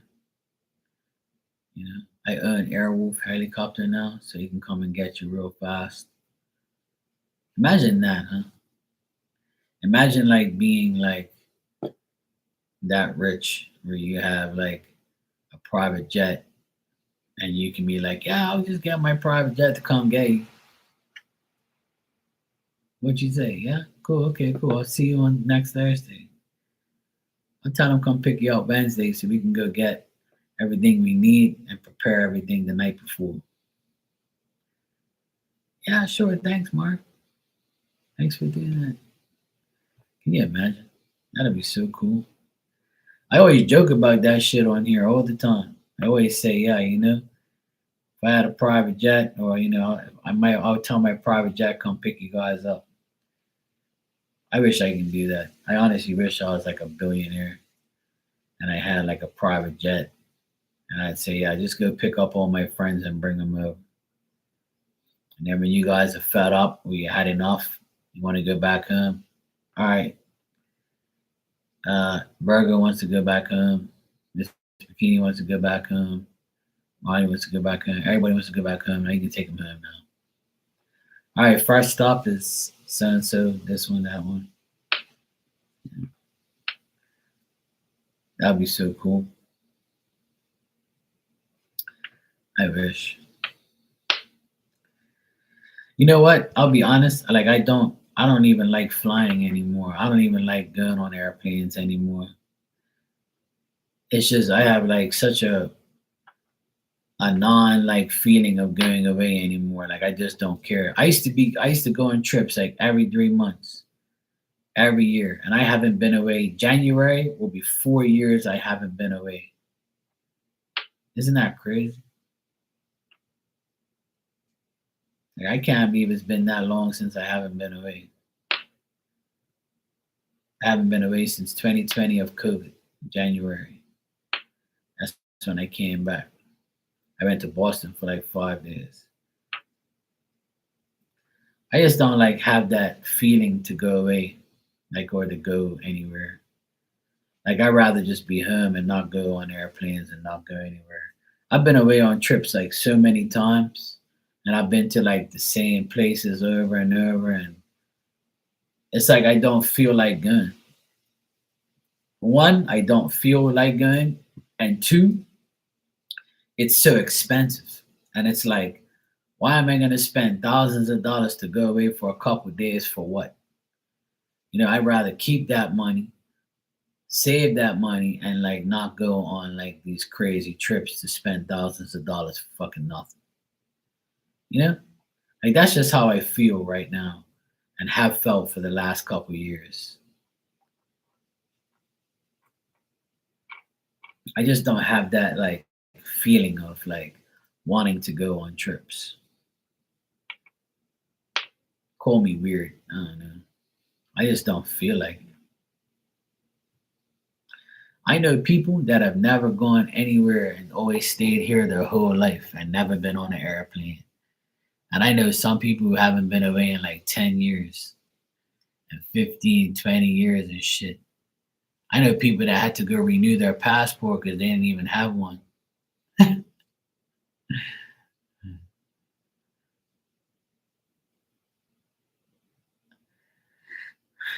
Well, that's the thing, Virgo. It's like if you're afraid, then you're probably never gonna do it. But if you do it and it goes well, you'll probably get addicted to doing it. That's how I was. Like, well, that's me. When I started going away, I always feared of dying or fear of like the planes. And I had my share of close calls to death. I tell you that. That's another reason I don't like going away no more. Because I remember like when I was really young, I was in Boston on Pan Am Airlines. It don't exist anymore. And we were on the runway and we were ready to take off. And all of a sudden the plane just slammed brakes and went shh. And we almost hit another plane that was coming in. And then we were on like we were at the gate for like 4 hours before they fixed the brakes and fixed the airplane. And after that, we didn't go away for a long time because everybody was scared because we almost died. And then I went away to Portugal 24 years ago, back in 2020. I mean, 2020, 2000, back in 2001. 2001, I went to Portugal and I went to visit the islands. I went to the San Miguel, I went to Madeira, I went to like buy propeller plane, right? So I was in this propeller plane going from San Miguel to Madeira. I'll never forget it. And I was sitting next to this chick, and my boy that was with me, he was sitting behind me. And it was only like two chairs on each side. So it was like probably like a 25, 30 person airplane. And all you heard is like the propellers and shit. And we were coming in between the mountains and it was windy. And the pilot like signaled and said, "Hey, look, it's getting really bad here. So please like hold on and pray." And I was like, oh fuck.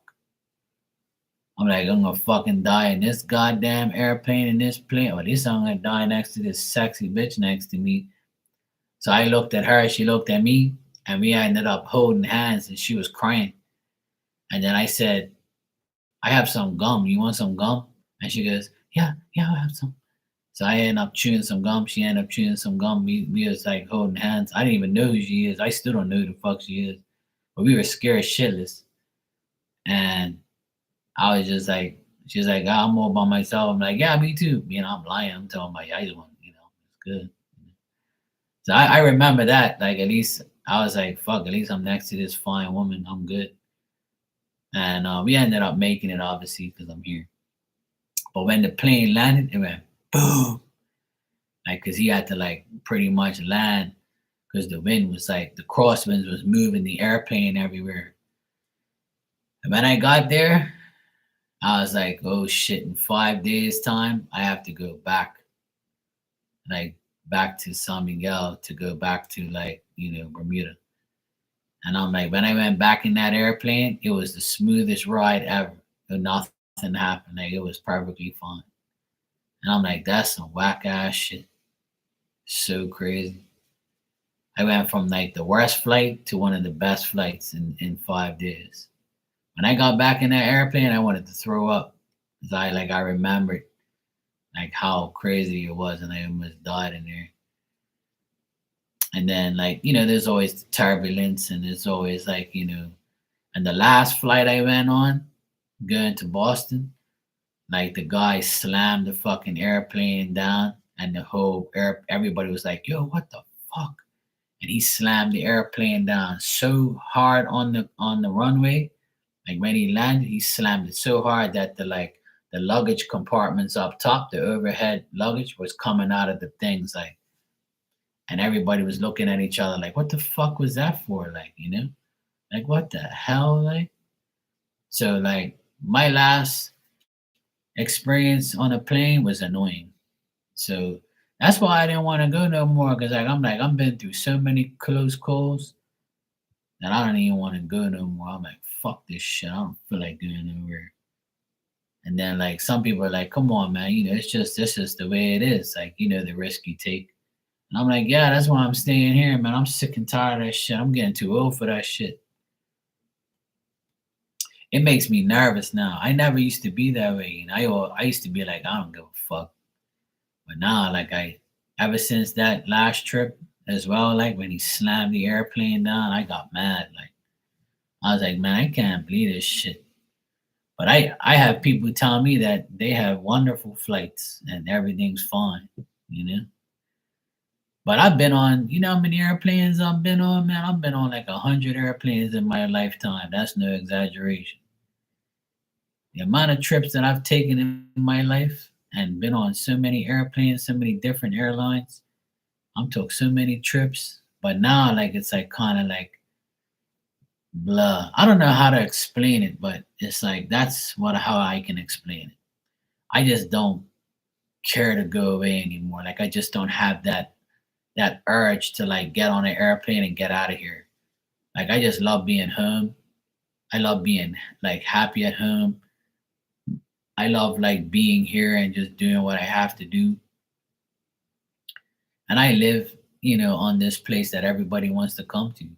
So why am I gonna go somewhere else? And then all my friends in Boston have like, they're kind of like getting older and they don't really hang out anymore, do anything. And then my friend in Boston, she says that the malls are trash now. Everybody's ordering online. When my sister went there in February last year, she said that there wasn't really nothing in the malls that were decent. Everybody says, oh, everything's online, online, online. So what's the sense of going away and buying shit if there ain't none new shit? I have to order it online. So like everything's changed in the last 4 to 5 years, especially in Boston. And I've been to so many basketball games. That's the only reason why I go away is to watch basketball games. And I've seen like at least 40 basketball games since 2007. And I don't really like care to go away and watch basketball games and spend thousands of dollars when I can watch it home for free and be safe without going on an airplane. I mean, I can go away next week and have the best flights ever and be perfectly fine, and I'll be like over my fear. And then I can go and then it'll be all fucked up and I'll be like, see, I should have never went. But that's just how I feel right now. Things can change, but that's just how I feel really. Like deep down inside, I just don't care. Like I just don't feel like going nowhere. I just love being home, love being with my family. I love like, working around here and like not ever since that dickhead left, like and we're free of like the devil. It's like it's so much nicer to be home all the time because I ain't gotta worry about nobody aggravating me. It's so nice to be like home and just chilling and saving your effort, your time, and your money instead of going away and spending unnecessary money that you don't need to. But I don't know. I still might go away. Probably not this year. Probably not till next year. My nephews are going to Boston to play volleyball in February. So if I get a chance to go with them, I might go for like a weekend just to go watch them play and to say hi to all my friends in Boston and watch a game or something. I don't know. I have to see how it happens.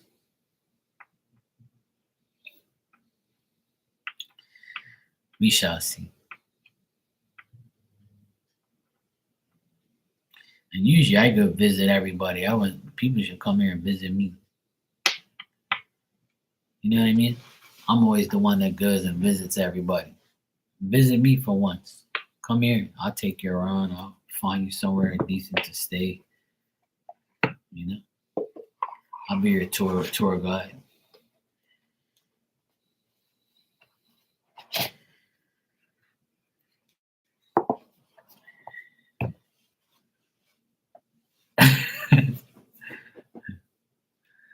Yeah. Can you bring our friends? Yeah, of course. More than merry.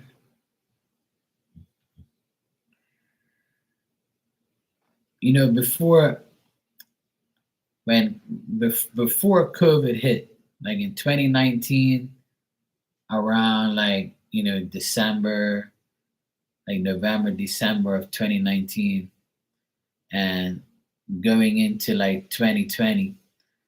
Hey Ann, how you doing, sweetheart? You good? I remember like I had all these big plans, and that's why like I kind of like never wanted to go away ever since that day, because I was like, I can't believe this shit just happened to me.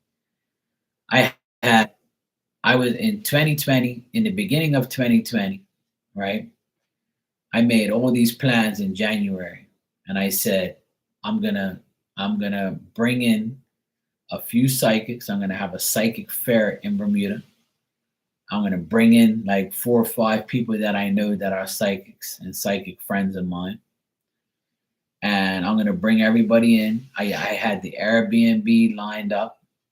I actually was gonna rent a big ass house on a golf course that belonged to one of my clients, and he told me he would have no problem. It had like 4 bedrooms and like a pool house area that somebody could have stayed in. So I could accommodate 5 people, and everybody would have been living with each other, like would have been in the same place. And I had it all lined up.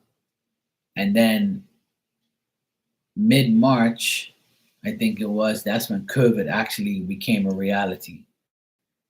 And everybody was like, fuck, Mark, you were just about to do this psychic fair and you're about to do all of this stuff and bring us all together. And look what happened. And I took that as a sign that I was about to make a mistake, or it just wasn't meant to be to do it. Like, maybe maybe it was just a mistake, or maybe it wasn't the right time, or maybe like it happened because like I wasn't supposed to do it. And I was like, oh well, I guess I can do it. But I had already had this channel at the time, and I couldn't, because I was, I had my maintenance business. I couldn't go to people's houses. I was on lockdown, and I wasn't making any money. So I came on here and I made money. And God had already prepared me in 2019, because in September of 2019, that's when I started this channel. But I had already was talking to people before in 2019 and 2018 on here, with people in other people's chat rooms and reading for people on the side and on Skype and everything and on Instagram. And when I got my channel, it actually benefited me. Like, I ended up, this channel ended up being more, more of a profit for me to get over during COVID times. So I didn't really suffer during COVID because I was on here all the time, and I was making money and doing readings and having fun with everybody. And I was on lockdown and things like that. Like, so everything happened for a reason. So God didn't give me the psychic fair and bringing in people to Bermuda to have the fair. He actually brought the fair to me. See how weird that is? Like, and how he still made my reality a reality and my dream come true, but in a different way. He made it happen online instead of a physical presence. Like, I still got to speak to everybody and still do readings and still make money off of it and still have a good time and still have my friends online. It still happened, regardless of whether or not I was going to bring everybody in and do it. You see? So like I was always grateful to God for doing that for me. Like, he didn't make me feel like I was like, doing something that I wasn't supposed to do. He just gave it to me in a different format, if that makes sense. And I always like say to myself, everything I try to do, I end up getting it in a different way. And it's always like, that's why I made that card. You plan and God laughs. Because when you plan, God's like, that's not in your fucking cards, bro. You ain't doing that shit. We have different plans for you. Spirit's like, no, you're coming over here, you fucking idiot. You can't do what the fuck you want. You're gonna come do what we tell you to do. This is not in your fucking fate. This ain't your, no, you're gonna do it our way.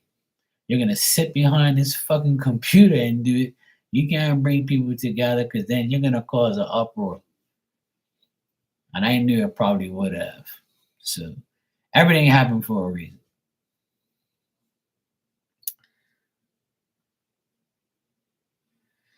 Yeah, I don't blame you. I don't blame you, and I would have left too.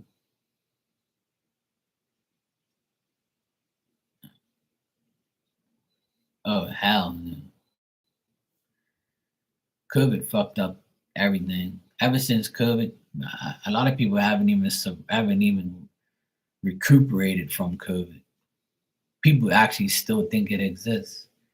To me, it's a bunch of bullshit. To be honest, it's all fucking bullshit to me. Fuck. Everybody gets sick and dies every day. Like, what's the difference?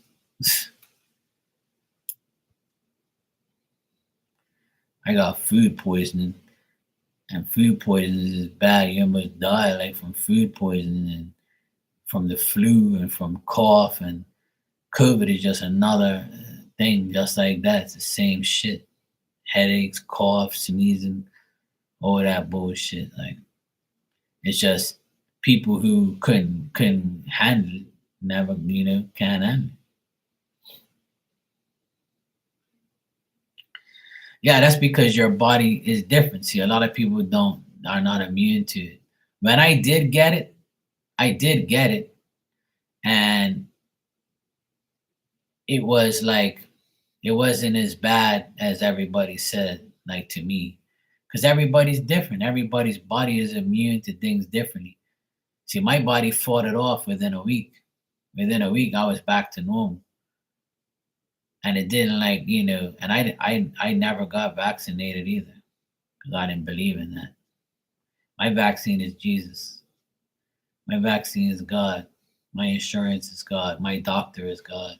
So I don't have to worry about whatever the devil throws to me. And if I believe that, then that's on me. And look where it got me.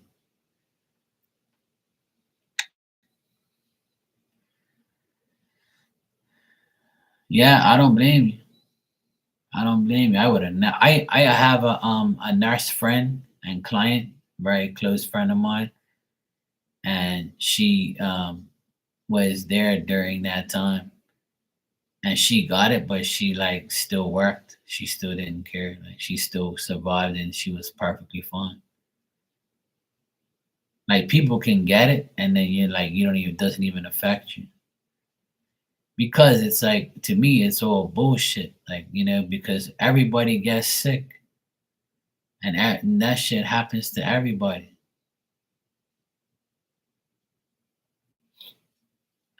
We all get sick. It's just how your body's immune to sickness. That's all it really is, to be honest. And there's a lot of people who are prone to being sick. And then there's people who never get sick and just like they only get sick for a couple of days and then they heal so fast because they do what's right.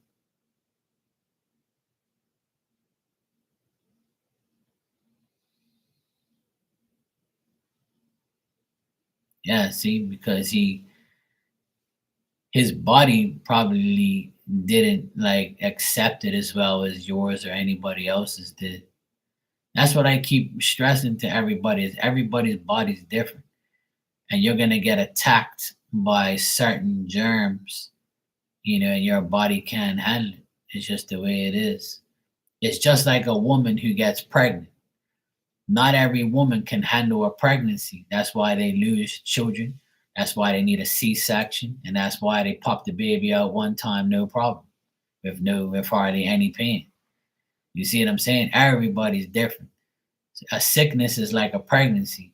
Some women get pregnant and their first child pops out no problem. The second child is take the C-section. The third one's like, they lose it. All that shit's all like people don't understand the comparisons in people's lives and what they do. Like people just don't get it. Everybody is different. And everybody's gonna be different. It's just like people who took the vaccine. They said, "Oh, when you take the vaccine, it's going to give you headaches the first day, and after that, you'll be fine." I know some people who took it and got all fucked up for days. And everybody thought because they got it that they weren't going to get COVID. And then people who got it, they were like, what do you mean? How can I get it? Because I got a vaccine. Like the whole world got confused. And that's why a lot of people are never going to not be stupid, if you know what I mean. And there's people who, the most positive thing I ever heard about the vaccine is a person said, look, if you want to get the vaccine or you have to get it for job purposes, just imagine the vaccine getting injected into your body and you peeing it out or you washing it out or it washes away through God's power. See? And that's all you got to do. So if I ever had to take it, that's what I would do. I would think that way so that I know that it didn't affect me. And I know some people who got it and didn't affect them at all. And I know some people who got it that fucked them all up. This is what my point is everybody is different and everybody suffers, or some people don't, some people do. It's life. It's just the way it is. And people got to get over that. Not everybody's going to deal with shit the way you do.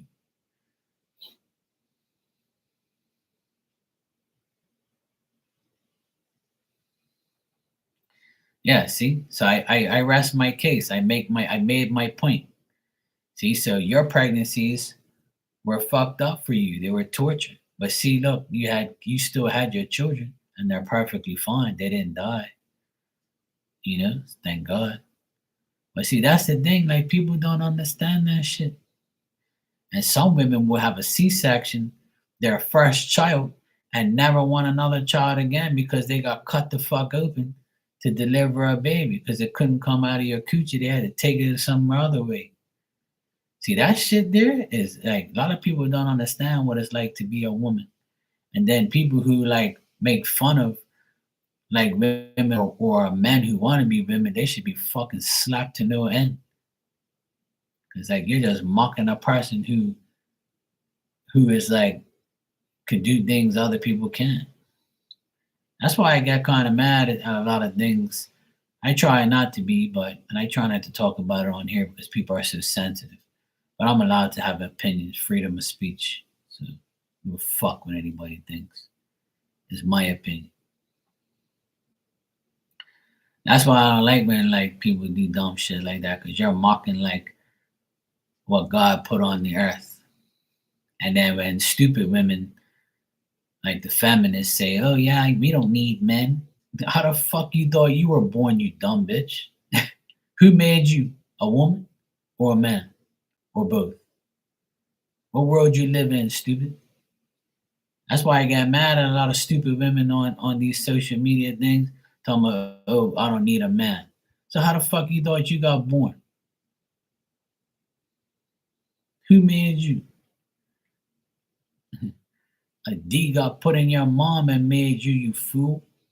So what the fuck you talking about? You don't need no man.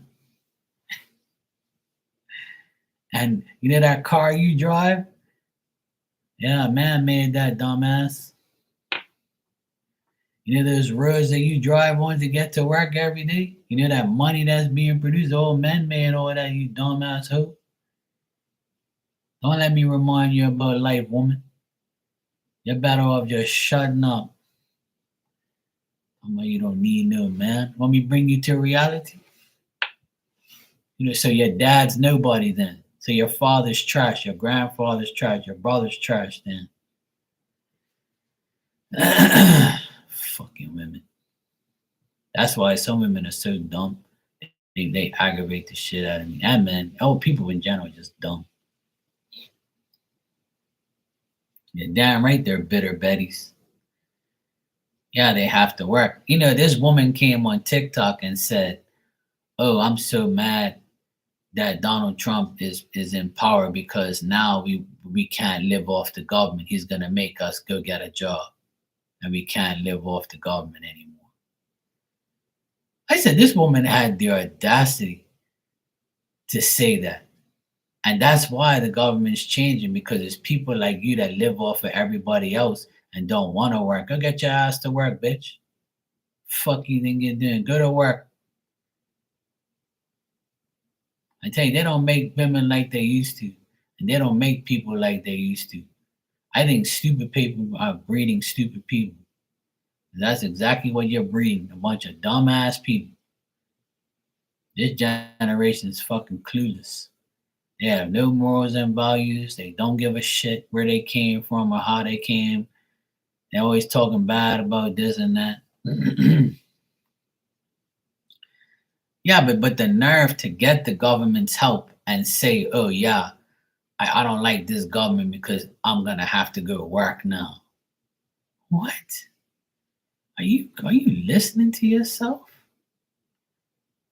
Woman, go get a goddamn job. There's people out there. That's why there's so much foreigners in everybody's country.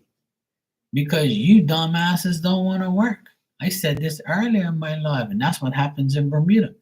In Bermuda, all the Bermudian people are making a big fuss about how much Filipinos are here, Jamaicans, Portuguese people, all these like foreigners are here, Indian people, and they all got businesses and married a Bermudian. You know why?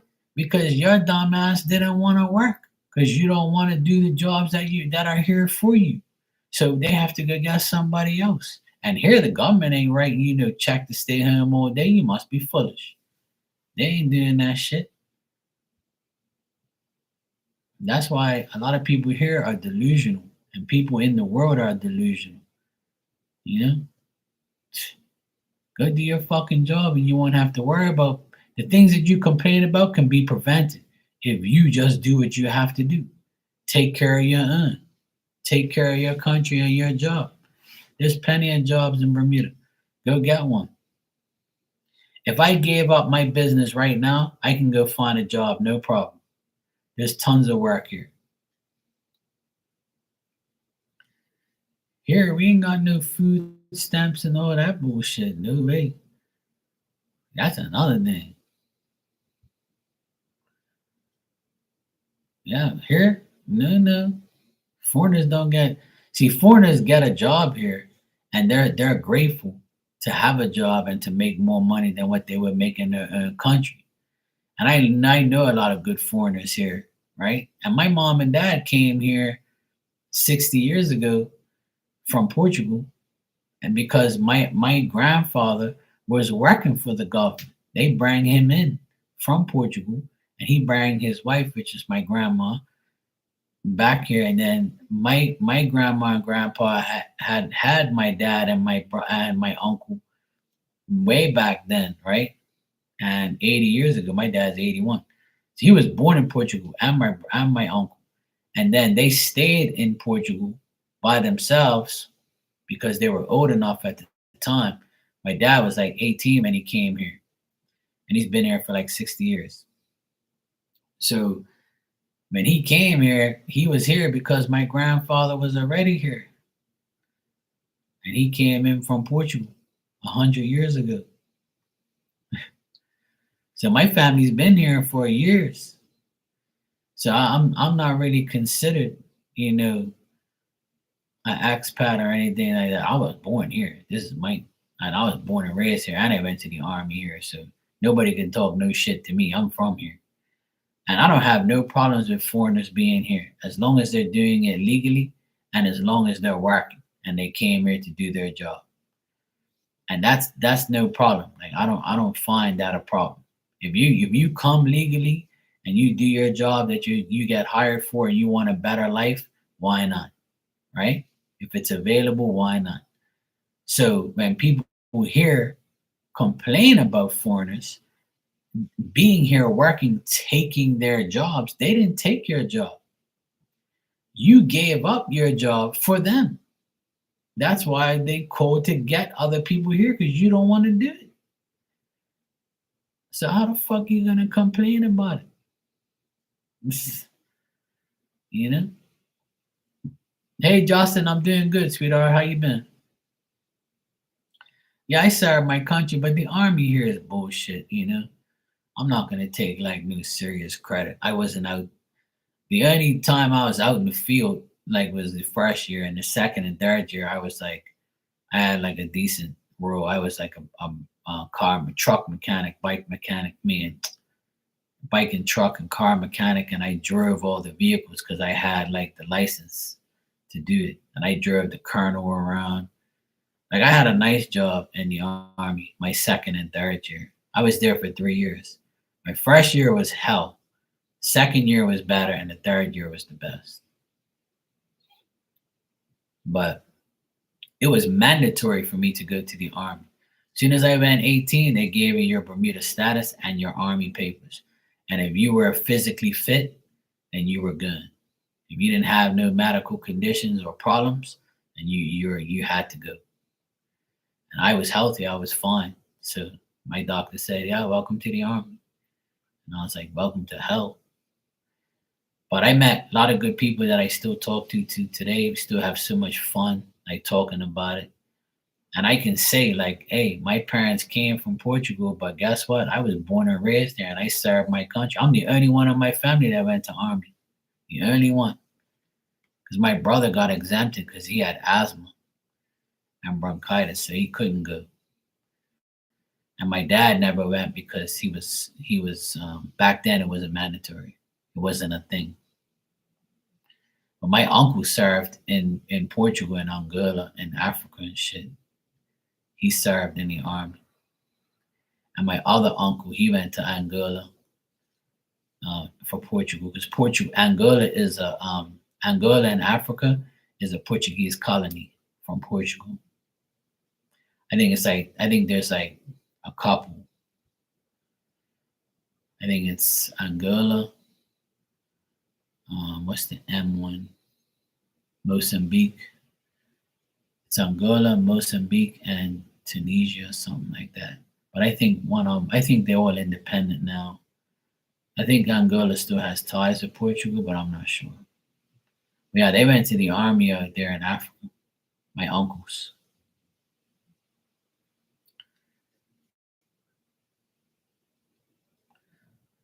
But yeah, like all that stuff, like all that, people crossing the border in the states and all that, and all this big talk about the border and all that. I agree with all that shit, man. That's bullshit. You shouldn't be letting people come into your country and fucking up your country. You can't do that shit, man. Like people are upset. Yeah, like the United States already has millions and millions of people. You just bring more people into the damn country.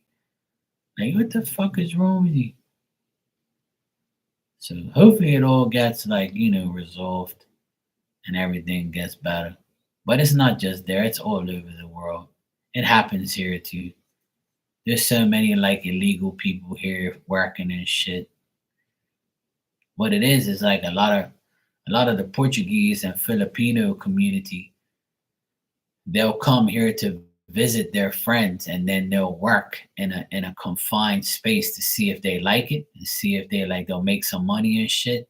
And be like, hey, look, you know, I got Jose from fucking Portugal. He's gonna come in next week for a visit. He's a really good tiler. You want him to do this? I'll get him for you for cheap. He's here illegally, but if we chuck him inside, the bathroom for like a whole week and let him do the tile and shit, I'll hook you up. That's what they do. A lot of guys do that shit. I've seen it. And I've caught them doing it. But I don't say anything. It's not my problem. Ain't my problem to be worried about. But that was back in the day. Now I don't know. I don't care. But a lot of people do that. Like they test it first, and then if they like it, they go back and get a permit and come back. And lots of people do it. My neighbor, she's a Bermudian. She was born here, and she married a Jamaican guy. And he came here like he was like a teacher, and then they end up meeting each other and end up getting married, and they're cool as fuck. They're so nice. They're such good people. And even my other neighbor over here, he married the Bermudian lady, and he's from Canada. So my neighbors are all like that. And even my other neighbor, actually, yeah, my other neighbor over here, he married a Portuguese girl from Portugal. I forgot about them, yeah. And that's what happens. Like Bermuda doesn't have too much choice. So when people come here from another country, they end up linking up and getting married. And then they end up staying here because this is the better choice. Here in Bermuda, you can make a lot of money and you can get good jobs. If you're a worker and you want to work, you can make good money here. You can make way more money than you make in your country. I can guarantee you that. Bermuda's got like guaranteed work and guaranteed money. I know people here who are making so much ridiculous money, it's crazy. And that's why people stay here. We have a lot of Canadians here too, and they come here because Canada, the money is shit. But apparently, the money in Canada went up ever since Trump won. I shouldn't say that too loud. People get mad at me. But apparently, the dollar went up. Yeah, people have great opportunities here because Bermuda is like a place where there's like way more jobs than there is people. And some people would debate me, but they will lose because I know for a fact that everybody in Bermuda can have a job. There's tons of jobs here. You just don't want it. That's what it is. People are too picky. And you know what I find now is a lot more people have gone on their own. There's a lot more small businesses now than there's ever been in my life. I see so many guys on their own now. They were like, "Hey, Mark, what's up, man?" I was like, "Oh, you don't work for so and so?" No, I'm working for myself. I'm like, "Oh, congratulations, man! You did the best thing you can ever do." There's a lot more like vehicles and vans and people who are self-employed now. I'm proud of all of them, even though I don't like some of them. But I'm proud that Bermuda has that opportunity for like people who want to go on their own and succeed. And there's a lot more work here than there's ever been. This year is probably the most work I've ever seen in Bermuda in my life. Like there's so many old buildings getting knocked down and new buildings going up. There's like long, long projects to be done. Like so much workers here, so much foreigners here. There's like everything is like Bermuda's blooming. Like there's a lot of work here, tons of construction work. If you're a construction worker, you'll have work every day for years to come. There's tons of work here. See, Bermuda's got a lot of old buildings and a lot of old houses, and there's a lot of places that the government has taken over, and they've turned it into like That's why the government. I agree with the government and what they're doing now. They're taking a lot of old abandoned buildings, and they're buying the properties, and they're like making work for Bermudians. So I respect them for doing that. But sometimes it doesn't go according to how they want it because there's a lot of hackers, I call them, where they fuck up the jobs and then somebody else has to come do it and then the investment gets worse. Then you end up paying all this money for the cost of the housing or the rent. But this year I've seen a lot of work out there, tons of work out there for people. So I'm happy. I'm happy Bermuda's got like a good economy and a good workforce, a good lot of jobs. All my nephews have a job, except for the two youngest ones here because they're still in school. But they have part-time jobs when they need it, if they want it. So it's all good. It's nice. Bermuda's a good place if you want to live and make money and have a good future. Only downfall is it's very small. Everybody knows everybody pretty much, and hurricanes are the only big like bad thing to deal with. That's it. But otherwise that it's usually average of it's hot in the summer. It's not very cold in the winter. It only gets down to like 50s, which is nothing compared to the rest of the world. It doesn't snow. And like I said, this year we only had one hurricane. That's it. Usually we get a couple. or at least a couple like, pass bys with a lot of bullshit. But this year, instead of hurricanes, we got a lot of rain. We got record amounts of rain. But yeah, that's how it is, It to me, it's heaven to me, Jocelyn, because it's my home.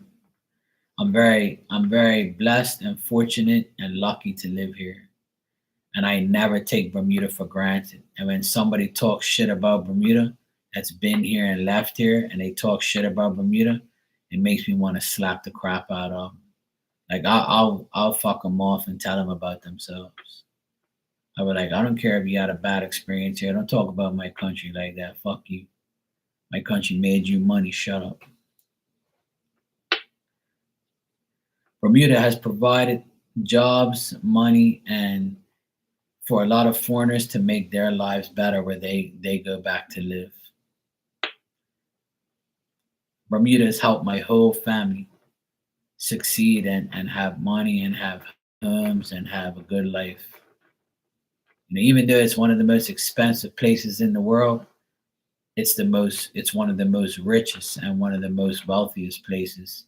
And you can make a lot of money in a short period of time. But you have to work, you can't just expect shit to just fall off a tree. And that's one of the reasons why I went on my own. So I can make more money and be happy and like have my own life. And it was the best decision I ever made. So yeah. For seniors, it's not very good. Well, actually my dad told me that they raised the pension by $40 a month. So they're getting an extra $40 a month each now. So they're getting $80 a month extra now for pension. So the government raised the pension up for the elderly. So you can. My dad's been retired for 7 years now. My dad's 81, but he retired at 74. And he hasn't worked for like 7 years now. But he has a house, and he has me taking care of his house all the time, so he ain't really gotta worry. Me and my youngest sister and my older sister pay for like some of their bills and their expenses. My oldest brother, he can't even pay for his own, let alone my parents. So um, yeah, we help my parents and my dad. My dad and mom don't live amongst their means and shit like that. So they got a good bit of money in their account. They got their house, they got a car, they got a good life, they got their health. They're good. They're fine. If they need help, we'll help them. So they're retired, but my parents just worry too much. That's all.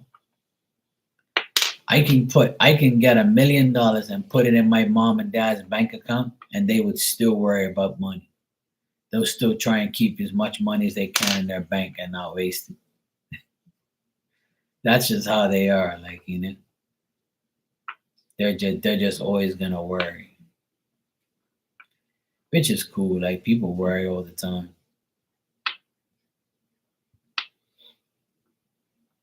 But yeah, they're okay. 20 more years, I'll retire.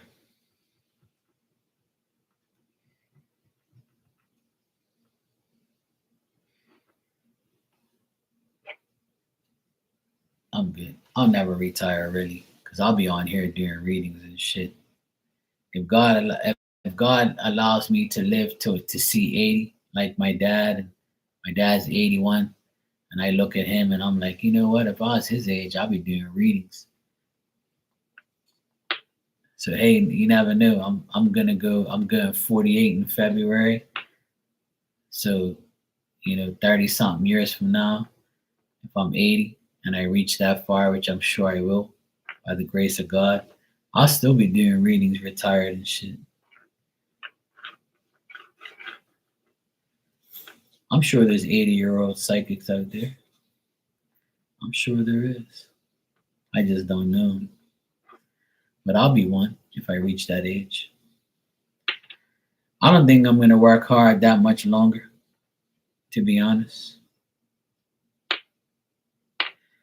I've worked hard my whole life, especially these last 17 years I've been on my own. I've worked very hard physically, and my body like is really starting to like say, "Hey, what the hell are you doing?" And I love to work. See, I love to work with my hands. I like to do hard work. I like to fix things. I like to get dirty. I still do it at this age, and I don't really care. And I'm not old.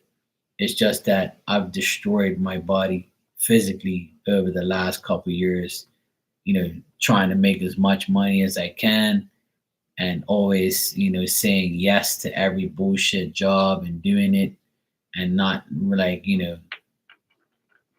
just abusing my body. But now, like I say to myself, I got my workshop now. I can do little jobs in there, still make good money. And, once I get my inheritance in my van and I have that workshop, I can always make money in there. And I can always make money on here as a psychic. I can always open up my workshop. When I'm finished working at my workshop, I can always open it up into a psychic shop and have people come here and get readings live, sell shit in there. I have a plan for what I want to do when I get older, you know. So, you know, yeah, that's the truth. But the thing is if I can do it, still do it, I'll do it. A lot of people say, man, 47 years old, man, when I was your age, I was busting my ass too. I'm like, I did this, and I'm like, yeah. Mhm. I said, you got to realize I haven't worked harder than maybe a lot of people, but I work hard for who I am. Like I don't give up. Like I keep going. And I've messed up my legs and my back a few times, and it's catching up to me. And I don't want to feel pain for the rest of my life. Like, so if I can avoid working hard, I'm going to. And I just need to like get, now that my nephews are older, I can always get them to do things that I need to get done if I have to. You know what I mean? So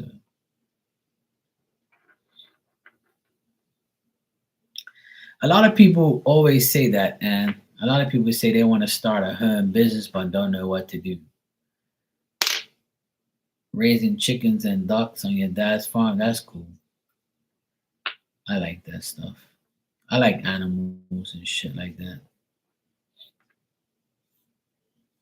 Well, for me, it's very easy.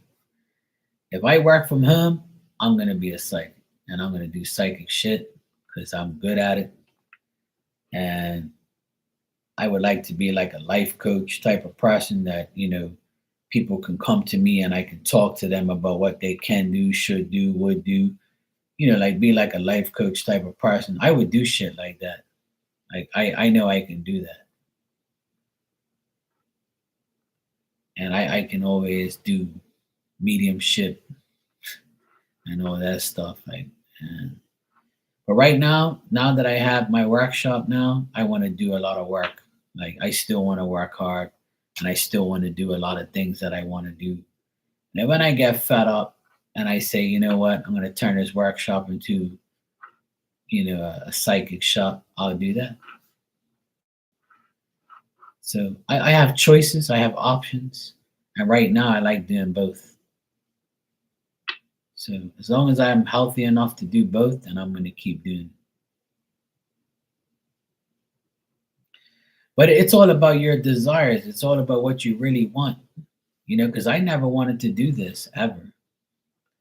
I never wanted to be a psychic and come do mediumship and talk to people every day and answer fucking crazy questions and, and get aggravated by people or talk to spirit, talk to dead people and have to prove to you that I'm legit. I didn't want to do that shit. And I still sometimes I still don't feel like doing it. But now I'm used to it. Now I'm like, you know what? I'm cool. Like I love doing it. It's like a part of me that isn't going away. And actually, I'll admit that I actually like it now. I'll admit it. I'll admit it right now that I actually like doing this now. And I'm considering one day doing it full time. Not now, but one day, yes, I will. But not now. I can only take so much of this shit every day. But I don't get aggravated as much as I used to because I don't allow myself to get annoyed. I just answer things and just like go about my business. Yeah, everybody tells me that, Justin, that I motivate them and I give them hope, or I make them feel good about themselves, or I always have something positive to say. But if I don't have the people to talk to, then I'm nobody, you know? So without you, there's no me. And that's what I tell everybody. I always acknowledge everybody that I have in here. People are always going to make me who I am. I never take that for granted. I never think it's always me, me, me, me, me. I've never been that way. It's just like my business, my maintenance business. If I don't have clients, I don't have a business. And if I'm not honest and I'm not good, then I'm not going to have anything. You see what I'm saying? That's it. I always acknowledge why I have what I have.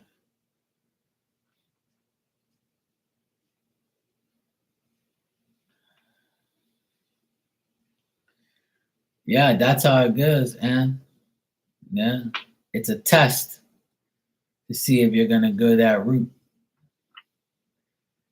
But there's so much evil shit in the world, you gotta just be careful. Well, Justin, I think that we all come into each other's life at the right time. 7 years ago, when I had a bad breakup with this woman, and life wasn't that great with business, and I was going through some rough times about 7, 8 years ago, maybe. Things weren't going right for me. And I let a woman deceive me, and I take total blame for allowing it to go as far as it did. And it was it hurt to know that I had someone who I thought I knew and trusted. And then when I was going through a bad time with friends, family, and my ex, I kind of like said to myself, I need to like completely redo my life. Like, I need to wake the fuck up. And I was smoking weed, drinking, smoking cigarettes. I wasn't taking care of my body. I was like, I was just too, it was just, my life was just shit. So then I turned 40. And the year I turned 40, I said, you know what? I know what I'm going to do. I need to like get into my spiritual vibe.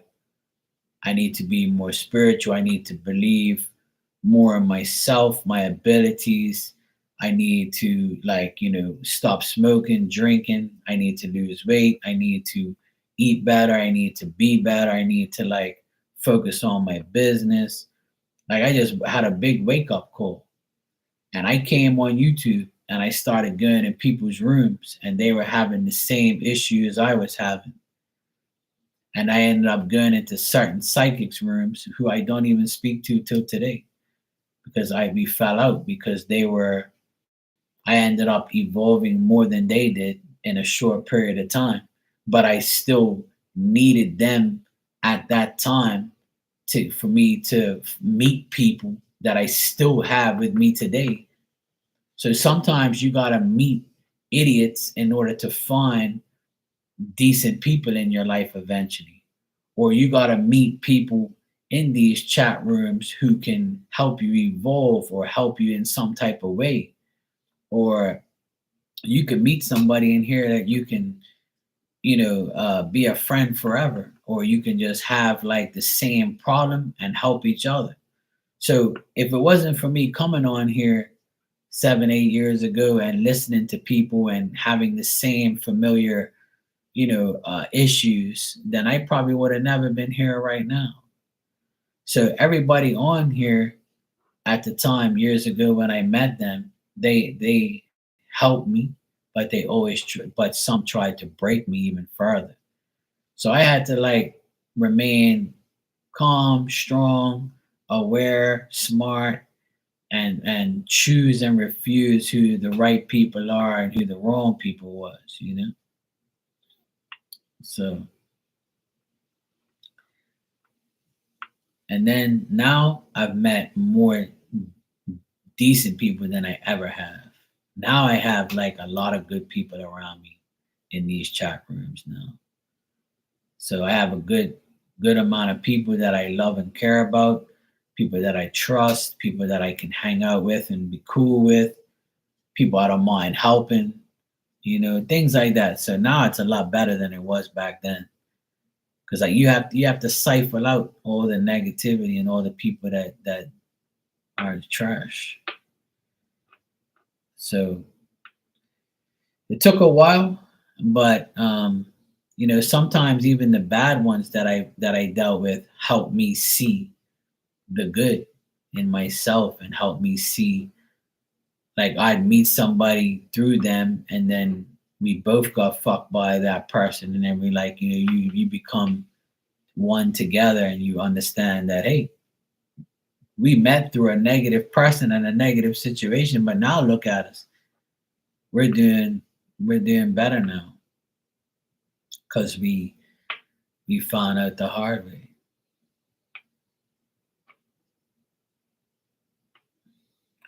One of the hardest things I've been through is my transition from being, um, like, when I first started my business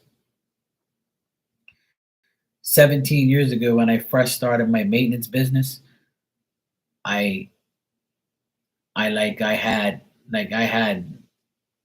work right off the bat and I was successful right off the bat. And a lot of my friends got jealous and didn't speak to me as much anymore. A lot of people like looked at me and said, "How the fuck did this guy just like evolve overnight?" But it was because of who I am. I'm not gonna like sit down and wait for work. I'm gonna go and get it. And I really pushed myself a lot when I first started. And the same thing happened when I came on here. I was on here every single night for hours and hours, and I was like here, like putting in the work, showing people who that you can trust me, showing people that, like, hey, look, I'm a good person, like you can trust me, like I'll help you, like I'll genuinely help you if you really have the time to give me.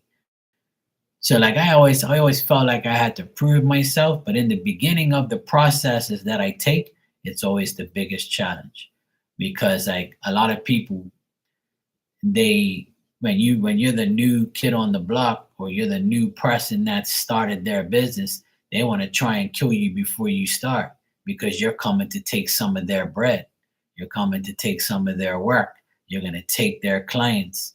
But see, that's how the stupid think. How could you take shit that don't belong to you? So if you are as good as you say you are and you put in the work, then you ain't gotta worry about me taking what you've accomplished and what you've got. And when you're in business, everybody is your client. That's what people don't understand. Every grocery store that you go to, hundreds of people go to, thousands of people go to. Every psychic you see on here will go through thousands of people that they're going to read.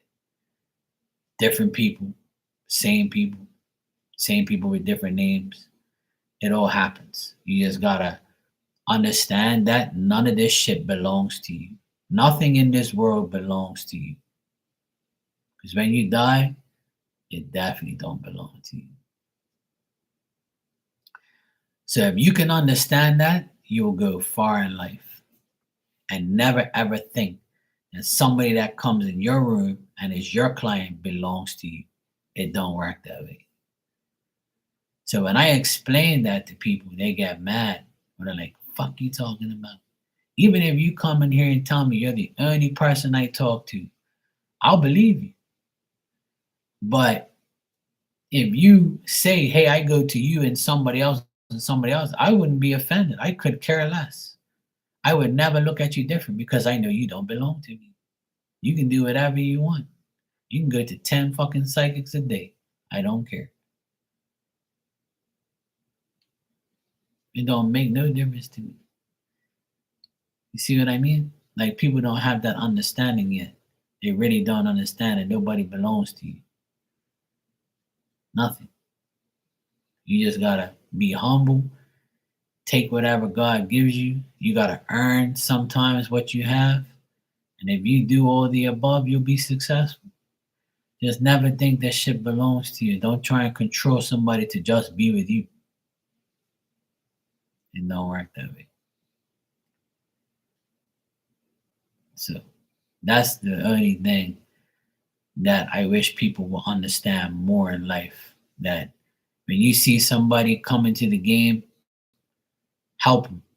Don't like try and like think that that person's a threat to you because there's billions of people in the world and somebody's gonna need your help.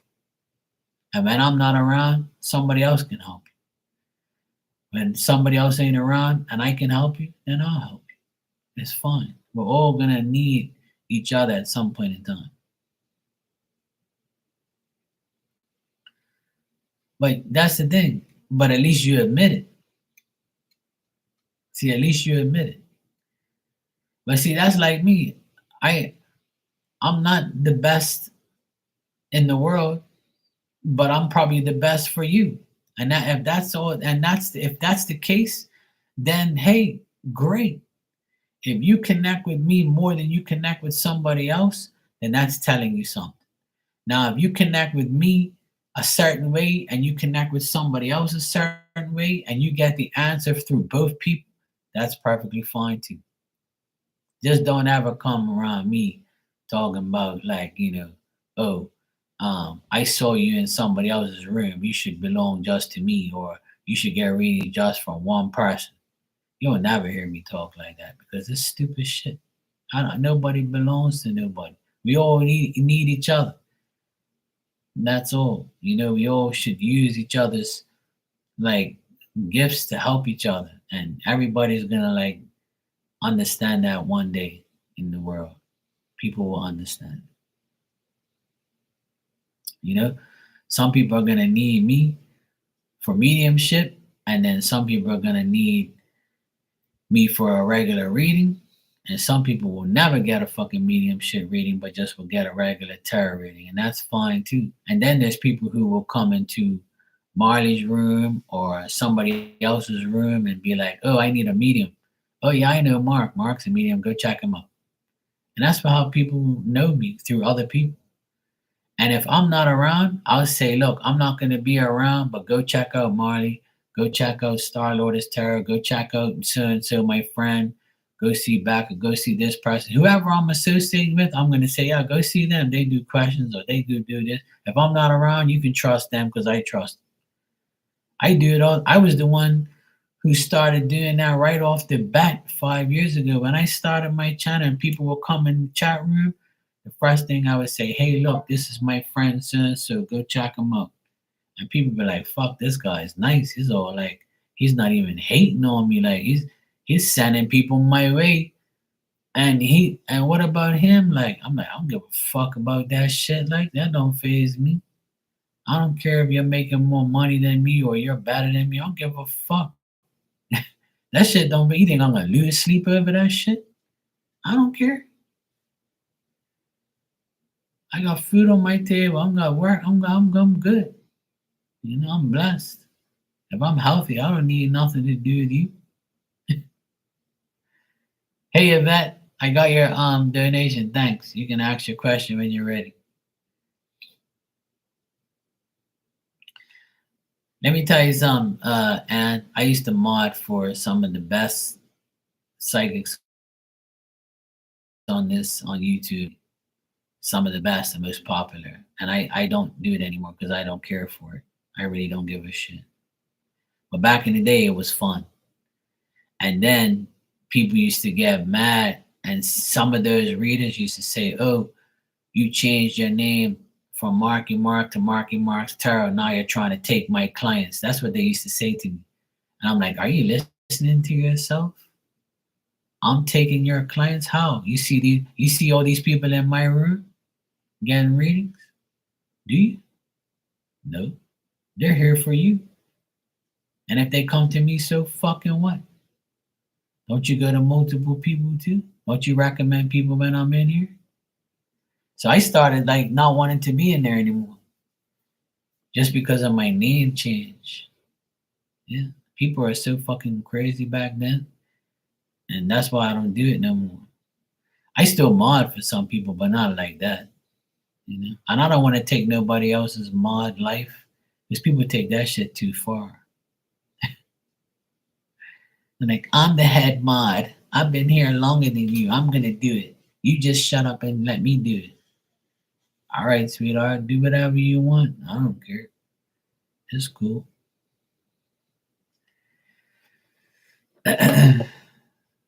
That's why the people I have in my life now are so cool.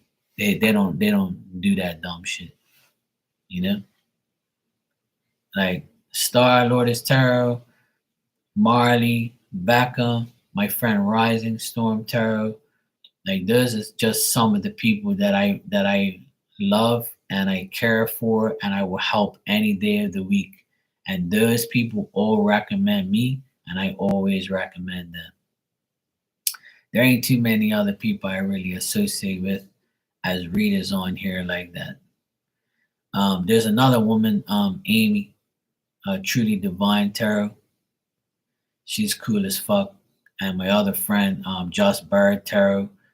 There's a few people I'll forget probably, but those are the main ones that I like. I hang out around, um, and I talk to, and I'm cool with, and come to me for readings. I'll go to them.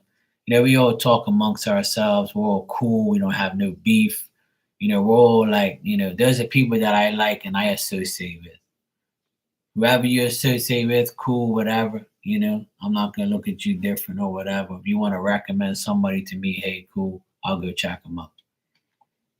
But otherwise, that I keep to myself. I don't want too many psychic friends. They can be very toxic.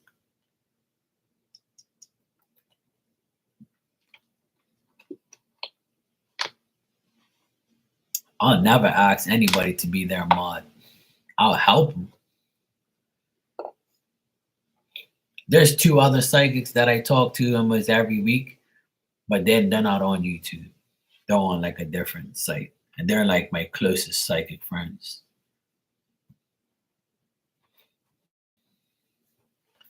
But I don't really mention them on here too much because they're in their own little, circle. I don't want people to go harass them.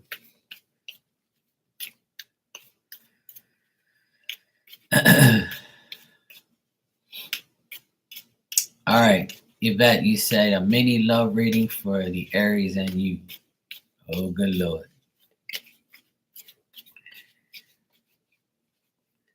Yeah, I'd rather not be a mod so that way I don't help.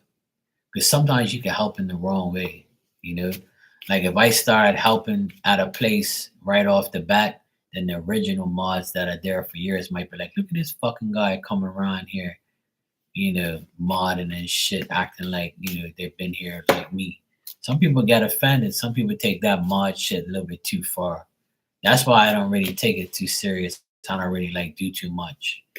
I'm just there like talking shit and I'll help. If trolls are around, I'll zap their asses. That's the only thing I'll help with. I don't really care. Like, see how you've been in Marley's room forever? I'll respect you more than a lot of people that are in there because I know that you've been there for years. I'll never override you or overstep you. Like, I'll respect you always because you've been there longer. You know what I'm saying? I'll never be like, oh, you got a mod like this or you got a mod like that. I let you do your thing. If you're modding, I'm not gonna try and compete with you or do extra mod shit. Cause it ain't like that.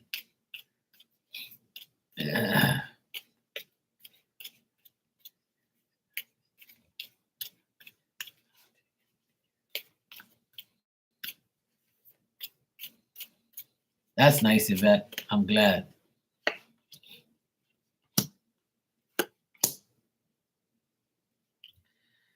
All right. What I'm getting here is that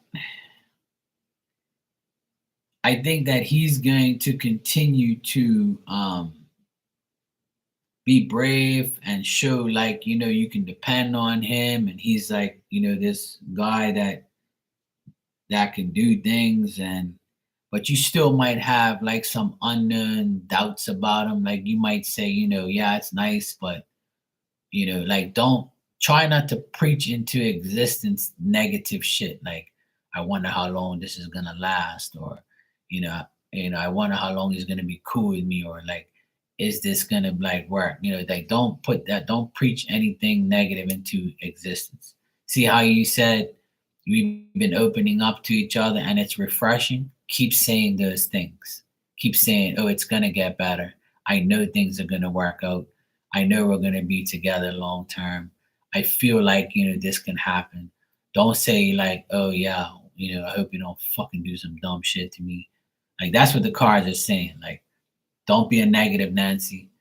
Like don't be negative. Don't be like you know, don't think that you have to be like bad, you know? Or don't think that bad things are gonna happen. That's the main thing. It's like more a psychological thing, like a mental thing. Um, if anything negative I do see is the outside people. Like it might be like if he has kids or if he has a child and he has a shitty baby mama, she might interfere with you guys' happiness, and vice versa. If you have a baby daddy, he might be like, oh, I see you getting close to this guy. I don't want this fucking guy around my child. I see a negative woman, and a negative man, but they only are going to get into your head, not into his. He seems like he's like, yeah, whatever. I don't fucking care what you say. You can run your mouth. I don't care. Like, I think it'll affect you more than it'll affect him. But that's why I'm telling you, don't let it affect you. Don't let the outside people talk negativity into your existence. I like how I just said that. That sounded good. But yeah, that's exactly what I'm hearing. Like, don't allow outside influences and outside people, project negativity into your relationship. Because when people see you and him being cool, some people that don't like you or him, or don't like seeing you guys together, will probably and try to interfere. So don't be like, don't react to it, because if you react to it, you're gonna make those people say, hey, she's reacting, so she knows, like, that this ain't gonna work for her. She's gonna end up like not wanting to be around that guy. You got me? If that makes sense. Because that's what I see here. you know if you've sensed that, that's what's gonna happen. So this is your warning from spirit to not allow that to happen. Like, don't, I know, listen, I preach this a lot on here lately. You can't allow people on the outside to make you feel a certain way if you're not feeling that way when they attack you or when they try to get to you. See how you just said to me, you've opened up and you're refreshed now because you've opened up recently and things are refreshing. Now you've also opened up your life to negative thoughts from others, because I say it on here, and a lot of people don't like when I say it, but a lot of people don't like to see people happy. It don't work that way. When people see people happy, they want to destroy your happiness because there's people in the world who just focus on wanting to wreck your home, wreck your life, or wreck your relationship. There's people in the world that just want to do that. So I'm not saying that this is going to happen. I'm saying that you can prevent it from happening if you just be like, whatever. You say whatever you want. If you show it don't bother you, it won't bother him. Because I think that don't take offense to this, but I think that he's already used to it and stronger, whereas you might not be able to handle it as much as he can. And that's not a diss. That's just his mentality. Because Aries men, they're like fuck you type of shit. Like they don't really get affected by that shit. They're more like, like fuck you. Whereas Virgo women are more sensitive to the jealousy and the envy from another bitch, or another person. They're like, yeah, you would, huh? You won't fuck with me, I know Virgo women, like I'm an expert at Virgo women.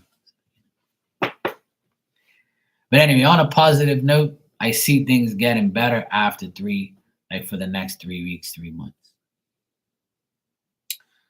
I see if you guys work together or you are working from time to time together, that part of life will be better.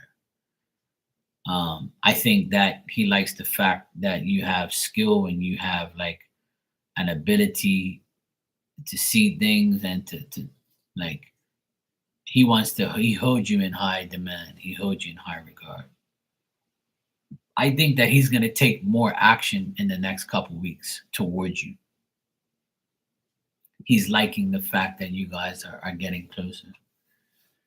So I want you, Yvette, to focus on you and him and not what other people are saying or like if anybody says anything. If anybody comes to you and say, for example, oh, Yvette, I see you and the Aries are hanging out a lot more. What's the deal? You were like, yeah, we're just cool. What the fuck's your problem? Like, don't ask me questions about my life. You ain't none of my fucking comment. You gotta be like stern and strict right off the bat, so the energy gets demolished right off the bat. You gotta turn into Marky like for like 5 minutes. I believe you're already like that. You can be, because Virgos don't take no shit anyway. Usually, it's just people in general.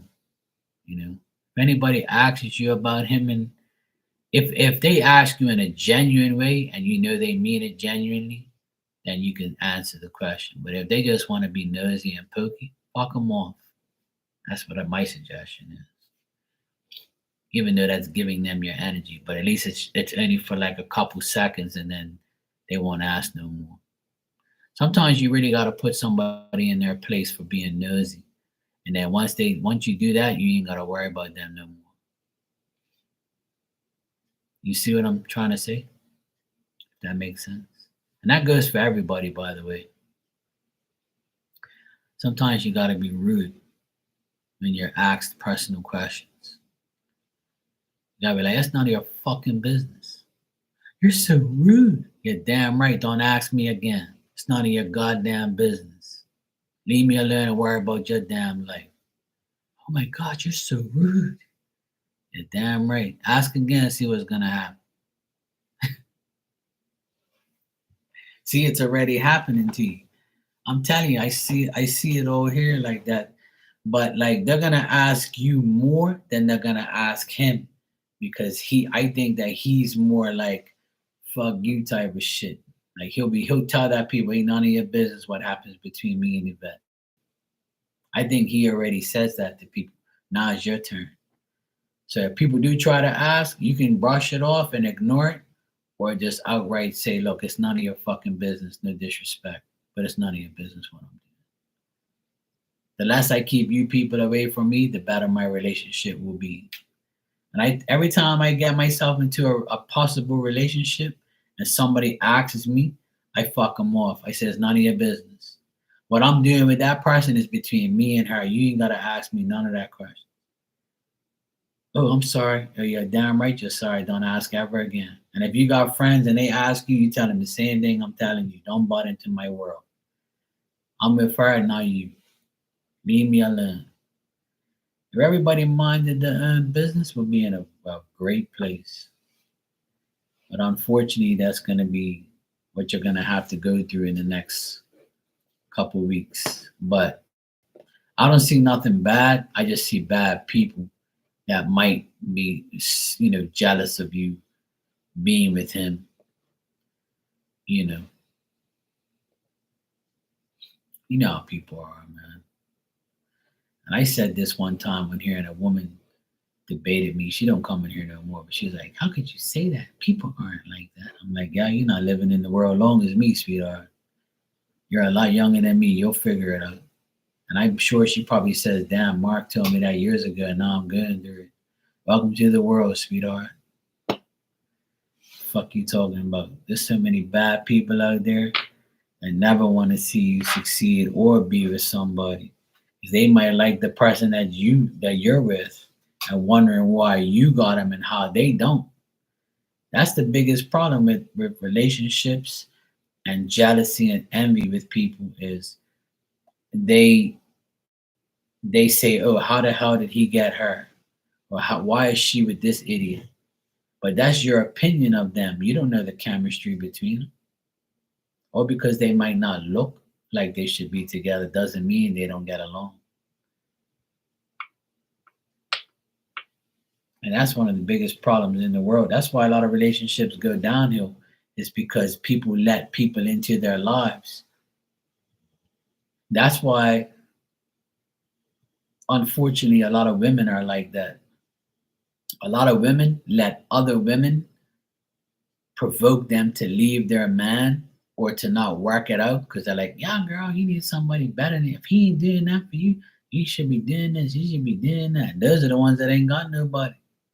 But they want you to be lonely and fucking dumb like them.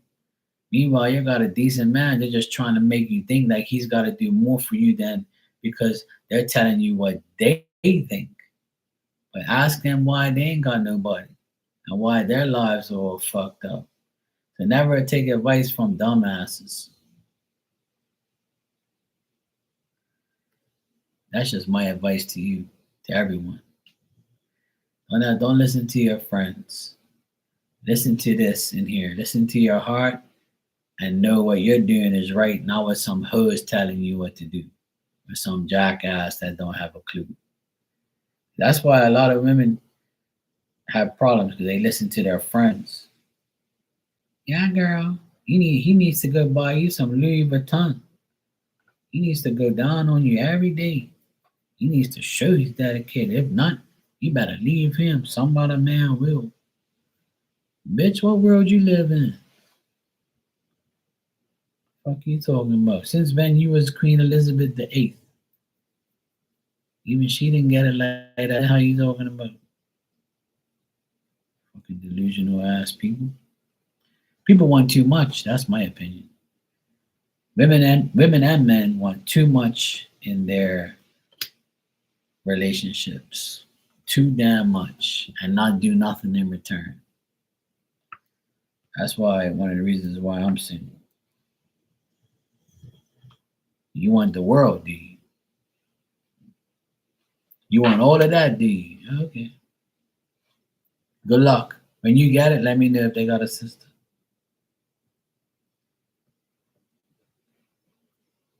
And they look at me like this bastard.